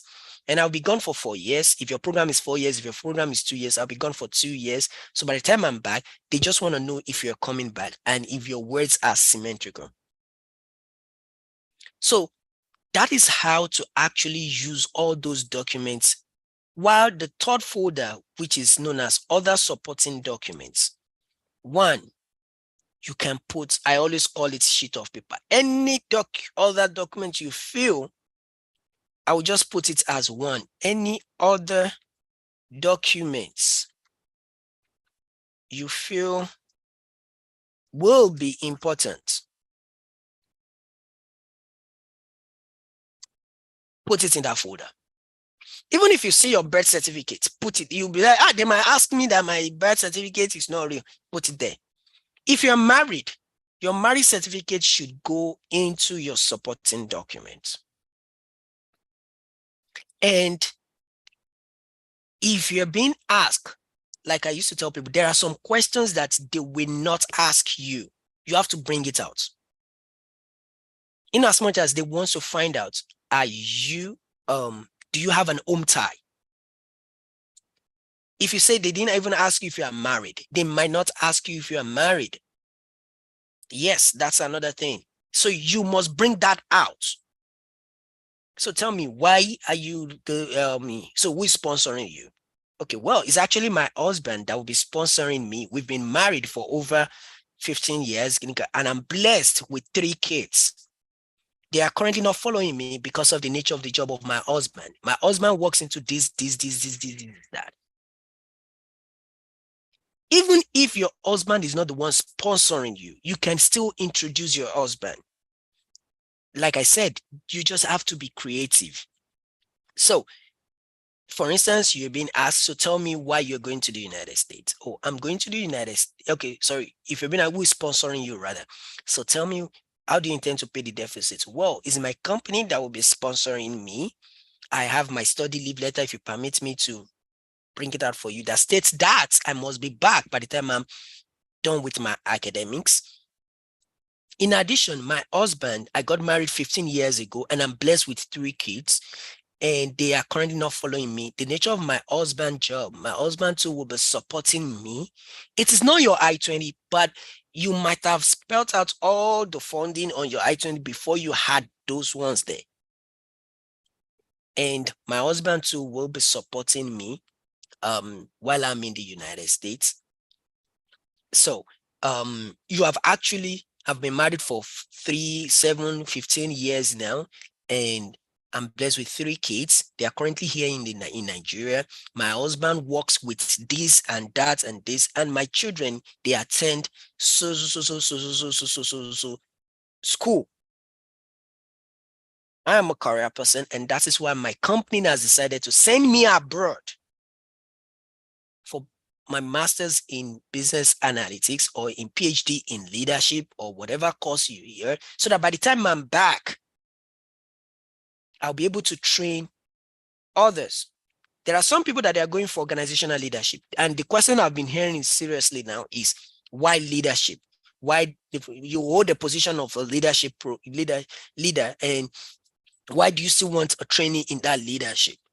Well, if you're going for a leadership, there are concentrations on the leadership. Are you going for the business aspect, the marketing aspect? You have to go back to the website, click on that programs, click on that PhD leadership, and see all the concentration and use that point to connect with the visa officer. So these are my points. And Ope asked a question that what if you have family here? So here is it. I watched a documentary and I think I sent it to some people that I have their contact, and I realized that even if you have family member here, doesn't mean that they will be denied. Nah. And if you also have and you claim not to have, it's actually a win-win, because the visa officer will be thinking, what is your relationship with the person? And here it's already stated in your DS-160. The DS-160 actually states, do you have immediate relative? And once you click yes, you must be able to define that your immediate relative. The examples are there. If you click no on that aspect, it will still pop up and ask you another question. Do you now have other relatives? And once you click yes, it will not ask you to put in any information about the person. So let's say the visa officer now asks you, you already put yes. Do you have immediate relative? And because you remember you put yes and you said yes, and on your DS-160 you click no. Because there are 2 questions. The first question will only pop if the second question will not come up if you only answer the first question that says, do you have a family? Do you have an immediate family member in the United States? And once you click yes, the second will not come. But if you click no there, it will not pop up and ask you another question. Do you have other relatives in the United States? So you click yes there, and the visa officer is now asking you, do you have immediate relative? You remember I click yes. Yes, I have immediate relative. You have failed. You must understand those 2 questions very well. So if I were you, I'll check, what did I pick? So if I've been asked, do you have an immediate relative in the United States? And you say, oh, well, I do not have an immediate family member in the United States. However, I have Other relatives. So you have given it back to the visa officer. What's on your I-20? Don't go outside the I-20, please. Sorry, I-20 and DS-160, correct. So don't go outside the DS-160 or I-20. So that is the point I want to make known for that question that being asked.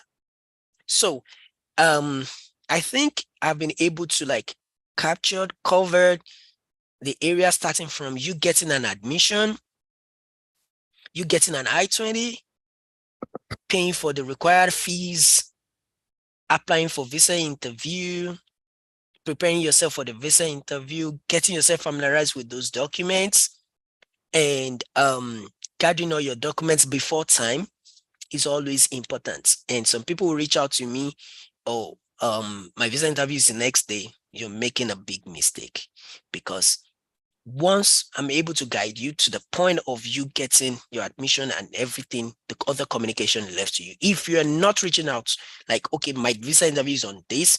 Some people always look at me that once they reach out to me, that is the period I will ask, when is your visa interview? It might be at that point that's when I'm remembering you.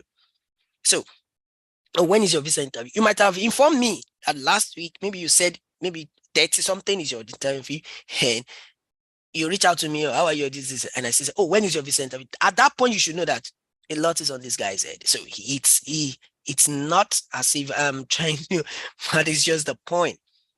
I have factors, I have other things I take care of, and I ensure that, yes, I try to as well give information that people, if I am not able to assist at that moment, I will always refer, oh, reach out to this person and discuss further with the person. So assist by always reaching out and try to let me know that date. If you can make it a timetable, like, oh, I have to tell this guy that next week is my this, I have to make this guy know that next week is my date. I don't really have anything to do. I can actually, oh, have you gotten this? Have you gotten that? I actually used to do die minutes, maybe if tomorrow is your visa, I can do it actually die minutes. Have you ensured that all your documents are intact? And another thing about appointments and DS-160 is to ensure that that DS-160 number is the same on your I-20. Sorry, on your, I keep saying I-20, I'm sorry.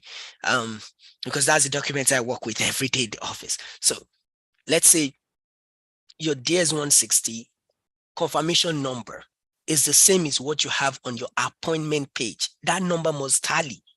If they are not, there's a problem. There is a problem. So you must ensure that the I-20, the DS-160 and your appointment page, they actually tallies. On this note, I think I have been able to cover one or two things from what we have been saying. I actually plan to use 1 hour, 30 minutes, but I'm very sure that I'm going to take more than that. So,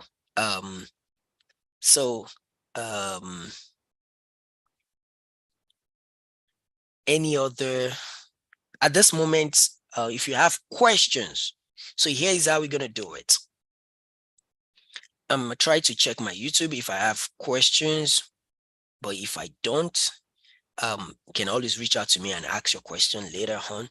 But for those that are live now, you can ask the question and I'll try my possible best. Like I said, I'm not an immigration expert. I don't have any certification. I'm just using my experience, exposure to guide people.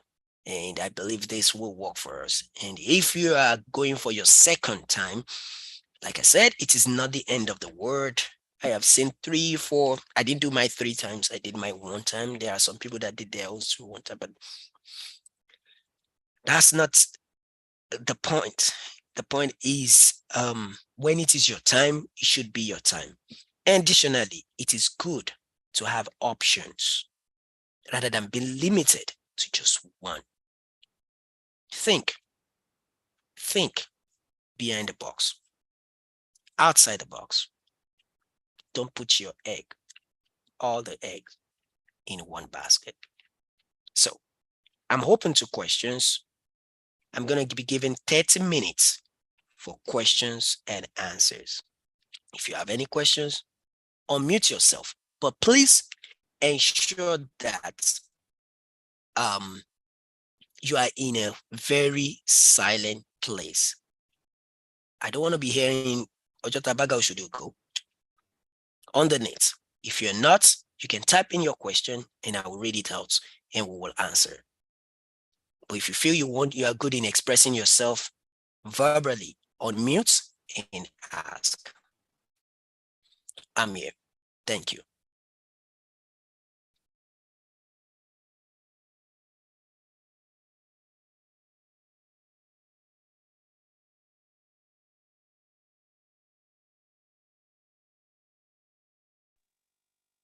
Well done, sir. Well done, sir. Yes, ma.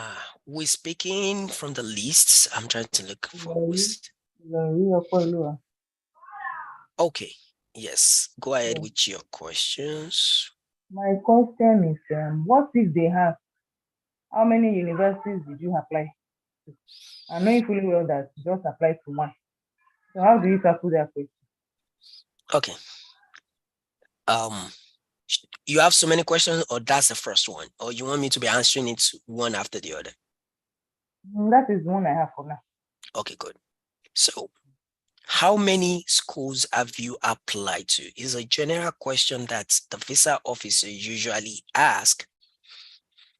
Here is it. For every question, you see, there are some people that they will be sleeping, but the brain will be working. That's the same thing when you get to the visa officer. For every question that the visa officer will be asking you, the visa officer has an end mate, like the goal point where the visa officer, where the question is going. So it is not left for you to actually think fast, bam, within like a multi-seconds, like, what is this person trying to get me with this question? And you're able to answer that by. So if you look at that question, how many universities have you applied to? Literally, the visa officer is trying to look at, do you dig well? Have you done your research? Is it because the school you pick is actually cheaper than other university? Or is it because they give free admission? That is why you pick the school. So to answer that question, and you say knowing fully well that you only apply to one question. There's nothing bad if you let the visa officer know that you only apply to one university. But there's actually a way you can coin everything and it will still mean that same thing.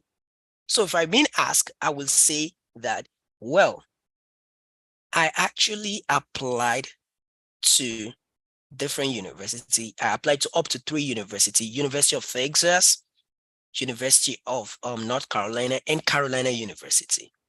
But I decided to go for Carolina University because of the curriculum and the nature of the environment. I prefer Carolina University because the environment, the curriculum, the swift response, and I've been in communication with my advisor, and I will be working with my advisor by the time I landed in the United States, by the time I get to the university rather. So literally, I actually get admitted into Carolina University. And if you don't want to choose, if you don't want to say all those, so how many schools? Well, I only actually, sincerely, I only applied to Carolina University. And after sorting the internet, after checking out the curriculum of all other schools, I see Carolina University as the perfect university for me. And I just applied to that. So I applied to only one school, but I've actually tried to check other internet, or I've actually checked other schools, but I'm not convinced about their curriculum. I actually choose Carolina University for myself.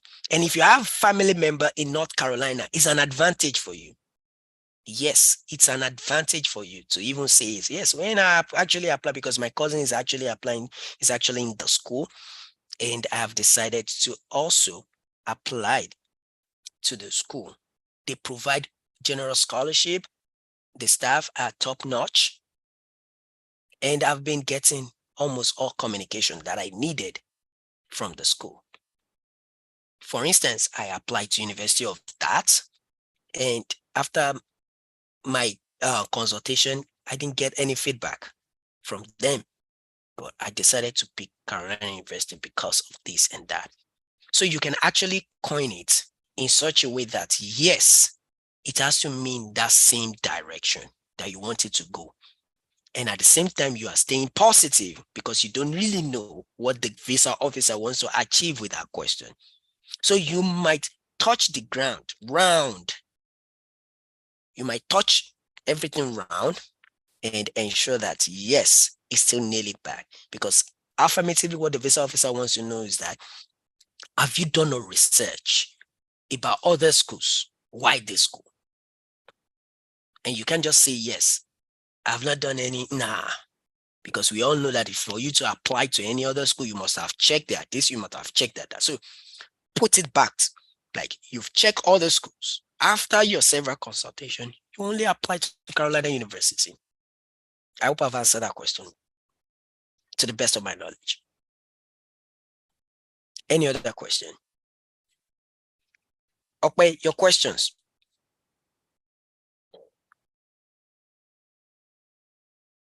Yeah, sorry. My questions, I already posted them on the chat. I think you answered most of them anyway. Oh, okay, cool. So you're satisfied, right? Yes. The only other question I have is that on my DS 160, that my sponsor is my mother. Okay. Yeah. So I'm wondering that if they ask me in the interview who is my sponsor. Okay. So because they ask for on the DS 160 form, they ask for information about your parents. And I wrote the information. So when they find out that the name of my mother is not the name of the person that is sponsoring me, and I claim that my sponsor is my mother, how am I supposed to defend that? Okay. Oof, that is I haven't seen your DS 160, so I haven't actually reviewed what you filled, and I hope you have not submitted the DS 160. We can actually make some amendment about it. But like I said, we are going to package that DS 160. Your I-20 states what? Who's sponsoring you on your I-20?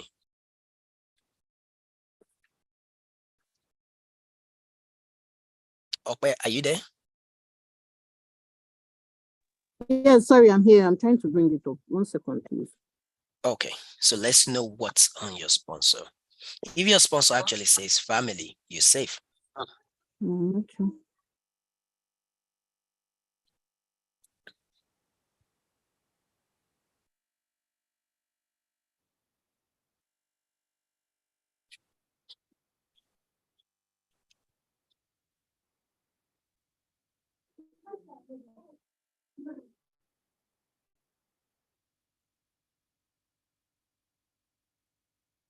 There's no sponsor on my 20.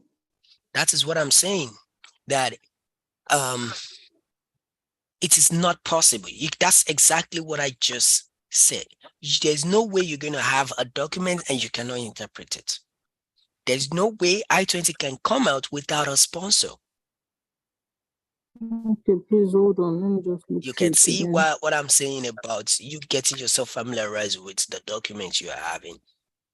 Knowing fully well that you cannot be given an I-20, and that's part of the mistake people make. They don't really know or can interpret. Sorry, yes, it's on it. It's on it. So my sponsor is my mother. Yeah, his mother is the sponsor on it. Okay, so which is actually not parent. So here's it. What you can do, okay? You will go back to your DS 160. Change your sponsor back to your mother. Now, if you look at your DS 160, your DS 160 is not stating who is sponsoring you. Your DS 160 is saying who is paying for the trip. Oh, really? Oh, so you have not been listening to what we've been saying. No, I heard you when you said that part. So if you look at that question, who is paying for your trip is different from who is sponsoring you. The DS 160, except they just added it to say who's sponsoring you.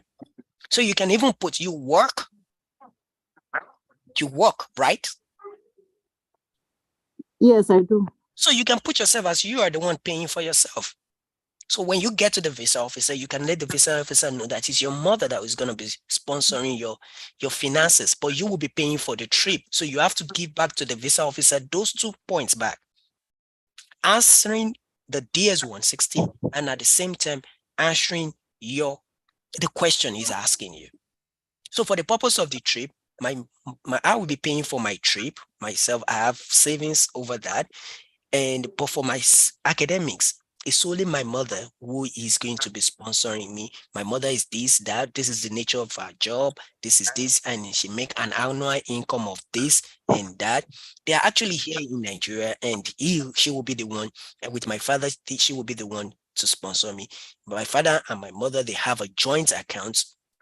You just have to be creative and package. That's just the word I can use. You just have to package it. Okay. I think that is sorted, right? Yes. So you said Any other I'll be question? paying for my trip while the mother is funding I the never education. said you will be paying his advice.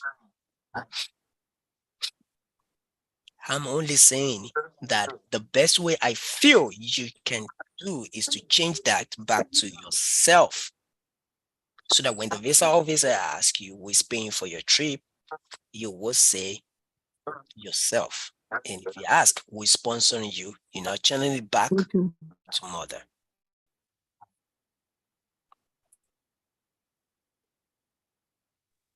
Good morning, Okay. Mr. Akim. Okay, 1 minute. I want to be sure that Okpa is done with all our questions before we move to the second person. I'm sorry, please. I don't know who that is, but I'm gonna call for the next question.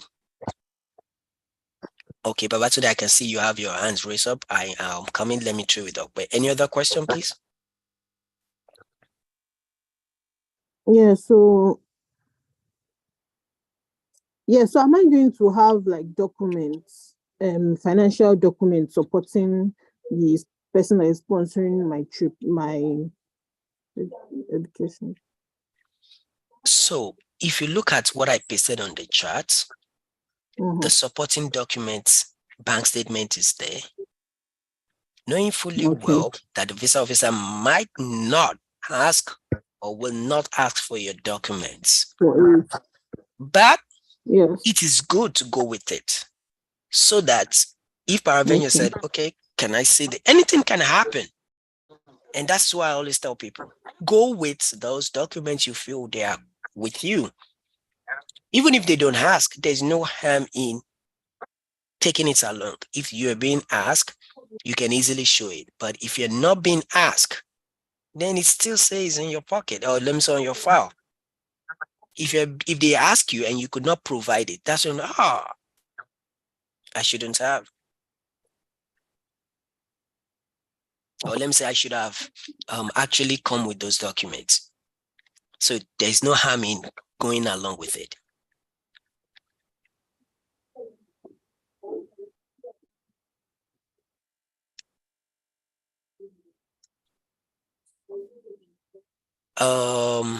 Any other question?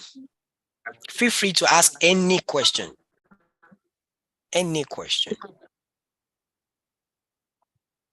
That's all for now. If I have more questions, I'll reach out. Okay, because what I want to do is whoever reaches out to me that they actually wanted me to, I'll just send this video to them. Go and watch this and you'll be fine. So, Gerard. Good afternoon, boss. Good afternoon, sir. I think I asked most of my questions on the chat box. Okay, sorry, I have not checked. I was trying to ensure that the funnest part is you might be able to copy that chat and send it back to me, or you can say it out because I've actually typed a lot. So whoever has dropped question should please type the question or come off mute to talk. I think that would be better. So I'm trying to see, I've said a lot of things on here. I can see the question.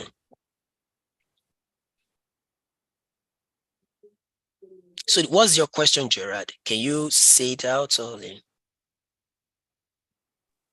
I was logged out and logged in, and the chat I even sent has also missed. Yeah, you see But that. Okay. If you can tell us your question, I'll be more than happy to assist you. okay, thank you. One question is they say healthcare expenses in the US may be unaffordable for many international students. What's your plan? Okay. Healthcare expenses. Are you talking about insurance? Yeah, I'm just talking in general in case the video pop up anything regarding maybe you taking care of your health in the US. How do you plan to do that? Knowing the fact that healthcare management is expensive over there. We actually call, that's what I'm trying to understand. We actually call it health insurance. Okay, yeah. Yeah, so you can only channel it to health insurance. Well, experience, to me, I've not seen visa officer asking this type of question. But like again, you have to prepare for any question. When you're talking about health insurance, of course, health insurance is expensive here. And most schools, or let me say some schools, actually charge insurance with their tuition, or with the cost of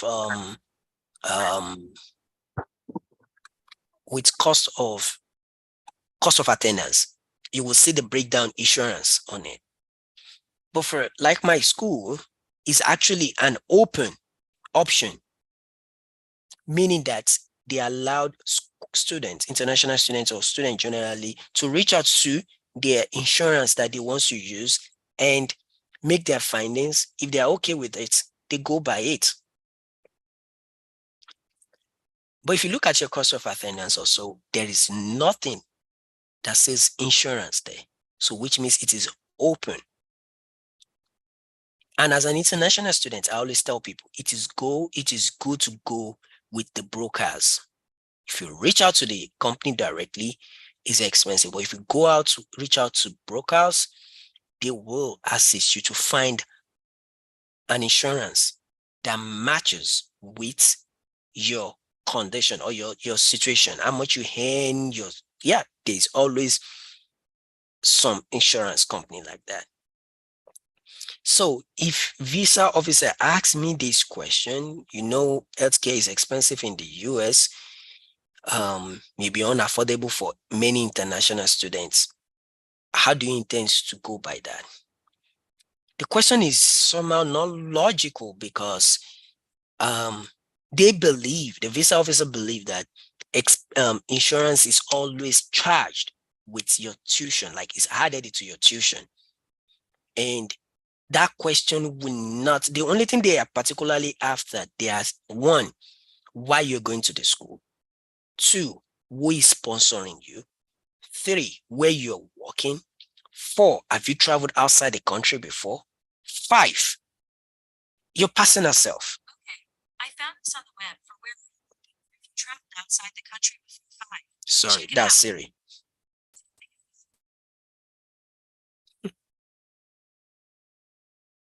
Sorry about that.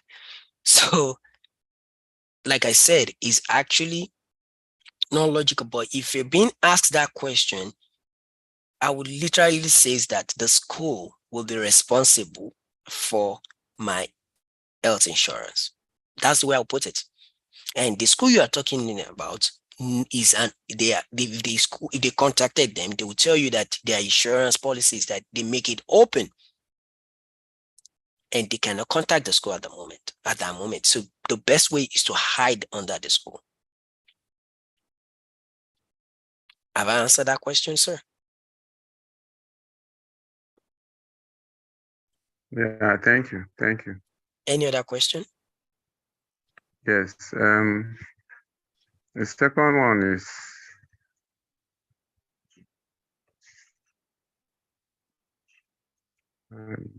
why are you planning to continue your education? can you not continue in your home country? Why US? Well, that is more personal. I mean, I cannot answer your condition question, but I can only provide a general overview answer. And that is what they actually known as your study plan. And it's more similar. That question you ask is a very good question, which is more similar to why that school, why United States, or why are you going to the Carolina University, or why are you going to United States of America? So that question is more similar to that, and why not in your country? Specifically for those that wants to go for common courses that can even be done in their country. So you must establish something well creative to convince the major reason or the need for you to leave your country. So you just have to be that creative. So that question might come in such a way that why the school? I can see you're traveling to the United States. Why Carolina University? Why? What are you going to do in the United States? And I've answered that by saying that because you have decided to further your career because of the nature of your job, you must now try to blend the current job you're doing and the program of choice. I mean, the program you have picked. So you must look for something to connect the two. How are they related? So you can use the job you're doing currently has a significant impact in you attaining or achieving your master's or your PhD in that program. And by the time you are back to the country, all the things you've learned, you'll be able to incorporate that into the system. So, like I said, you don't necessarily need to cram. Just look for the program. How is that program you are going for related to the nature of your job now? And this is for everybody generally. So how is that related to the job you're doing currently? And what will the company gain from you by the time you're back to the country? And is it a win-win something between you and your company? And lastly, your career-wise, you are as well building your career. Additional point I always put is that I've always have it at the back of my mind. If I'm going to further my career, it will be in the United States. It will be outside the country, and it will be in the United States. And that is why I've chosen the United States as my preferred destination to further my career. United States provide this, that, this, and that. And I've decided to choose PhD in innovation because of the nature of my job. I currently work as this and that. Then you now blend how that program you are going for has something to do with your job. Have I been able to answer that, sir? Yes, thank you. Any other question? My DS-160 confirmation page number and my appointment page number do not have. Okay, so we can actually sort that. It's very easy, and there are actually different ways to go about that. You can actually call the customer service and let them know that you want to update your DS-160 number on your appointment page, or preferably you log onto your appointment page and update it on that profile. So there are different ways you can do that. Thirdly is to leave it, because you already have a confirmation page. You already have a confirmation page, and that is what they're going to be scanning. So there are 3 ways to go about it, but that one is not a question. I mean, that one is not a problem, rather. Okay, I'm done. Thank you. Yes, sir. And I know, this is not your first time of going, right? You're preparing for the second time. Yeah, I have so many questions, but I'm just trying to. No, yeah, I understand. See, for those that are going for their second time, the visa officer is literally interested in what has changed since the last time you got denied and now. And that's why there's a particular section of, have you ever been denied a US visa or something before? Brief, if once you click yes, it will tell you to explain. So that is a column for you to now pour out all your mind. Oh, I was denied a visa on September 1,020,300, and I was denied this. The reason was not known or something. However, that's what they wanted to know on that section. What has changed? However, since the last time I got denied, and now a lot has changed. One, I was able to defer my admission to spring 2023, and in order for me not to lose my spot, I've actually paid my enrollment deposit to confirm me as an eligible student. And thirdly, because of my career, I'm a career person. I really want to further in the United States, and I've decided to choose United States as my mode of destination. This is that. And four, you can actually state that your company where you work will continue to pay your salary by the time you are in the United States. So if you have made amendment to your I-20 in terms of sponsor, you can actually added that to it as well by saying, in addition to that, I have a $5,000 savings, which I have actually added to my sponsor. So I also have excess. If you look at my I-20, the school is actually demanding $5,000, but I have 38,000. I have a savings of this. I have that. So you can actually split that. And that will be the same thing you are going to say by the time visa officer asks you a question. Note, the visa officer might not ask you, or will not, or I don't know, might not ask you what has changed since the last time you got denied and now. That should be your introduction, because you're not coming in for the first time. So let's say the first question the visa officer is asking you, why the United States? Or why Carolina University? Okay, I am going to this school because of this and that. And for instance, this is not my first time of this interview. This is my second time of interview. I got denied on 28th. Speak loud. Let him hear, or let him hear you. I got denied on September 21, 1999.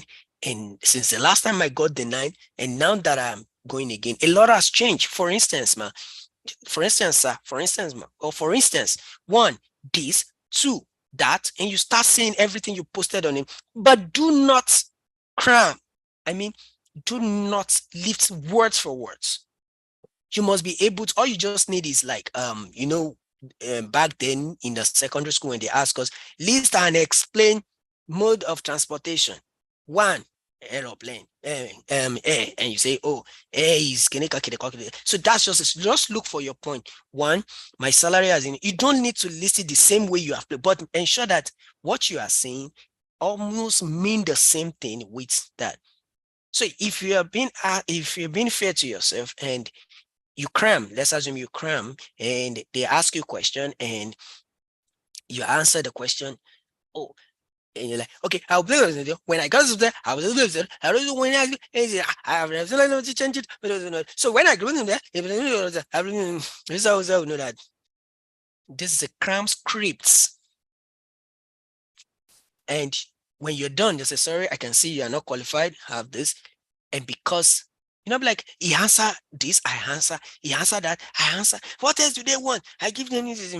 Have you asked yourself, have you been sincere to the way you have presented yourself? Do you cram? If you don't know how to put your words together, you can actually take a deep breath to talk. If this is an anxiety, train yourself to lower your voice. I mean, the rhythm of your voice, and you talk. For instance, I was actually denied the last time I was here for my visa interview, and I believe I'm actually qualified for this, for the F1 visa. Well, since the last time I got denied, and now a lot has changed. Number one, you might not even say number one. For instance, my company will be paying my salary by the time while I'm studying in the United States. The last time I was not given my study leave, I just got my study leave letter approved. If you don't mind, I can show you. No, I don't need. Okay, all right. 2, 3, my sponsor, my major sponsor, which is my mother or my father, whatever your sponsor is, will be sponsoring me. And additionally, I have some personal funding, which I have decided to save for this particular journey because I know how expensive it will be. So with my savings, addition to all my sponsor, I will be able to finance myself by the time I'm in the United States. So with this, I believe I am eligible for an F. So you've actually painted everything perfectly well with that. So whatever you might have in your mind, ensure that that line, what has changed since the last time you got denied and now, is your introduction. You're not going for the first time. Whatever the question the visa officer might first ask you, for instance, I ask you, maybe your first question, have you ever traveled outside the country before? Well, I have actually not traveled. I don't have the reason to travel outside the country because of my nature of my job. For instance, the last time I got denied, I didn't know the reason why I was denied, but since the last time and now, a lot has changed since the last time and since the last time I got denied and now. One, I have used this. See the question they ask you, see but you actually answer that question at first. You try to digress a little bit. So you must look for that connecting sentence to those answers to actually bring out what has changed since the last time you got denied and now. That is the motto of second person going, second applicant or third or fourth applicant. Is that correct? Is that okay, Mr. Gerard? And for any other person going for the second time? That's okay, sir. Don't stress yourself on unnecessary thing. Just go by what has changed. Be able to defend what has changed. And that is why that particular area is good enough for you to express yourself. Babatunde? Good afternoon, sir. Good afternoon. So, I just wanted to find out, my admission was deferred to this, I think spring, yeah. So I want to find out, do I need to take just the most recent I-20 or I need to take the previous one along with me? So, well, you can actually take the old I-20 and put it under the third folder. But literally, you don't need it because on the I-20, there's a remark there. If you have the updated I-20, there's a remark the DSO will always put in it by saying applicants deferred to so dates. So that is enough for you to take to the embassy. So you literally do not need the old I-20. That one is gone because that is not the stated date to resume. The stated date has already passed. Just ensure that when you're going with the right I-20.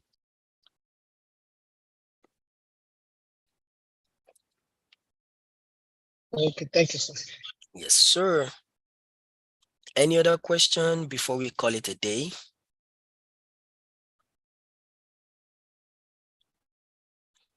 So what I'm gonna do, I have some couple of videos from Agro.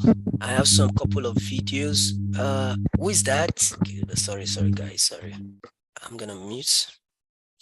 So I have some couple of videos. I'm gonna be sharing it on WhatsApp to whoever have their contacts. Take your time to watch them. Watch at your leisure time.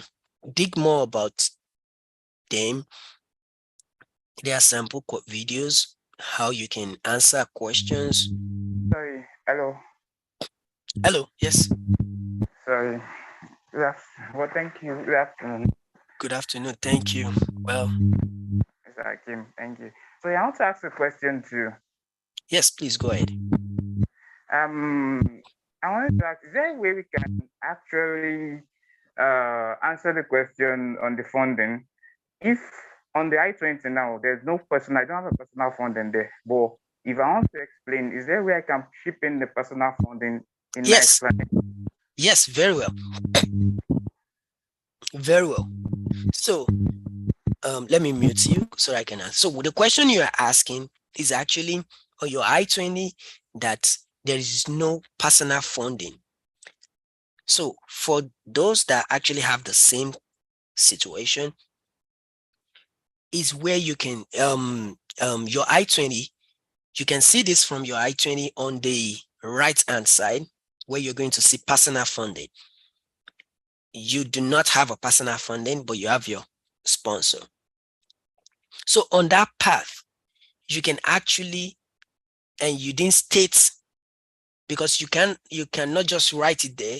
You have to provide your means of support to your visa to the school, and it's actually the school that will verify those documents and then upload your personal funding. So if you don't have, you can state it while you're explaining to the visa officer. So how? Let's say the question comes, so how do you intend to pay the deficit? Well, as you can see that the school gave me so many some percentage of the amount of this. My sponsor, which is my father or my uncle, my brother, this that is going to be sponsoring me, who is into this, that, and he make annual income of this. Then you can come out and say, additional to this, I have been saving for the past 3 years, which I'll also be using. So my savings, I'll also be using it to support my funding as well by the time I'm in the United States. It is as simple as that. So it is right if you say it out. Yes. Because obviously they know you work. So you will have to tell them how much you put in on your DS-160 that you collect, and how much you make monthly and how much you make annually. You give them the exact figure. Not like I make around about, I make 20, this is, I make this is that. So because where I work, you can put it like that. So even because of where I work as a computer analyst for Magro Nigeria Limited, and I have been saving towards this. I make an annual monthly income of this, and I will be using part of my savings or my savings to support myself as well by the time I'm in the United States. So when it comes to matter of funding, I believe that I will be able to meet up. I believe that I meet up with the deficit.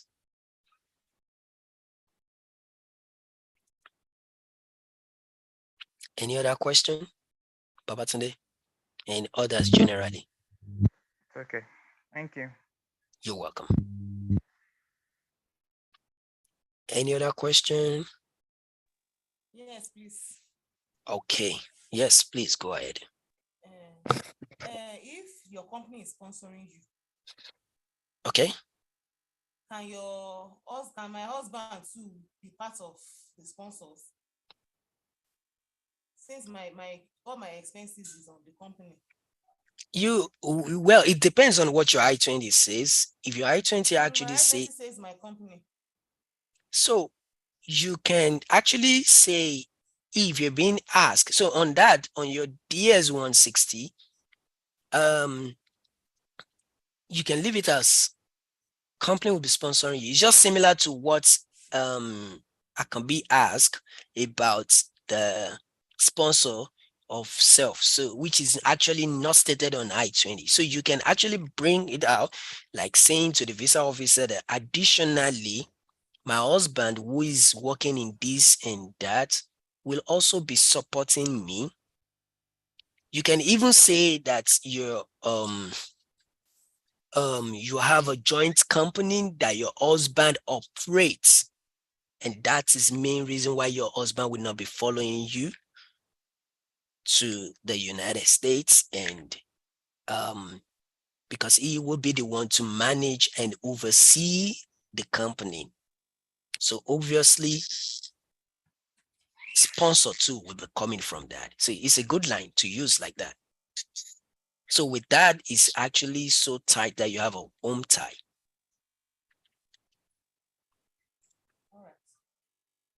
Yes, ma'am.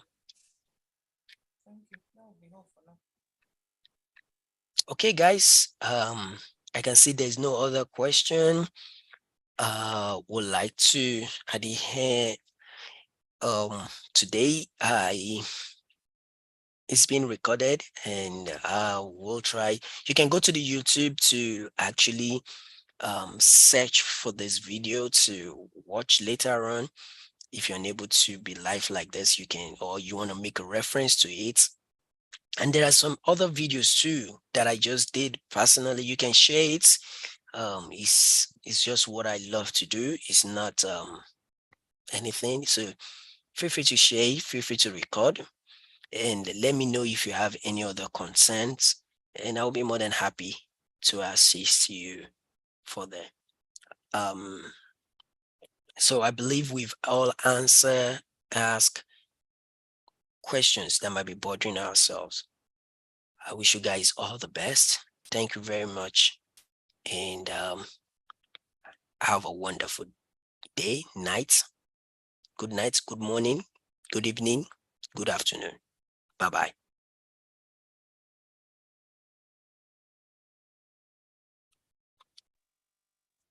Thank you. Bye. All right. Thank you very much. Thank you. Really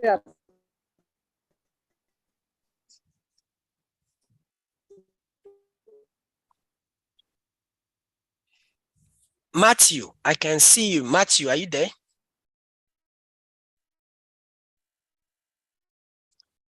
Matthew, can you hear me? Okay. All right, you're welcome, guys. Bye.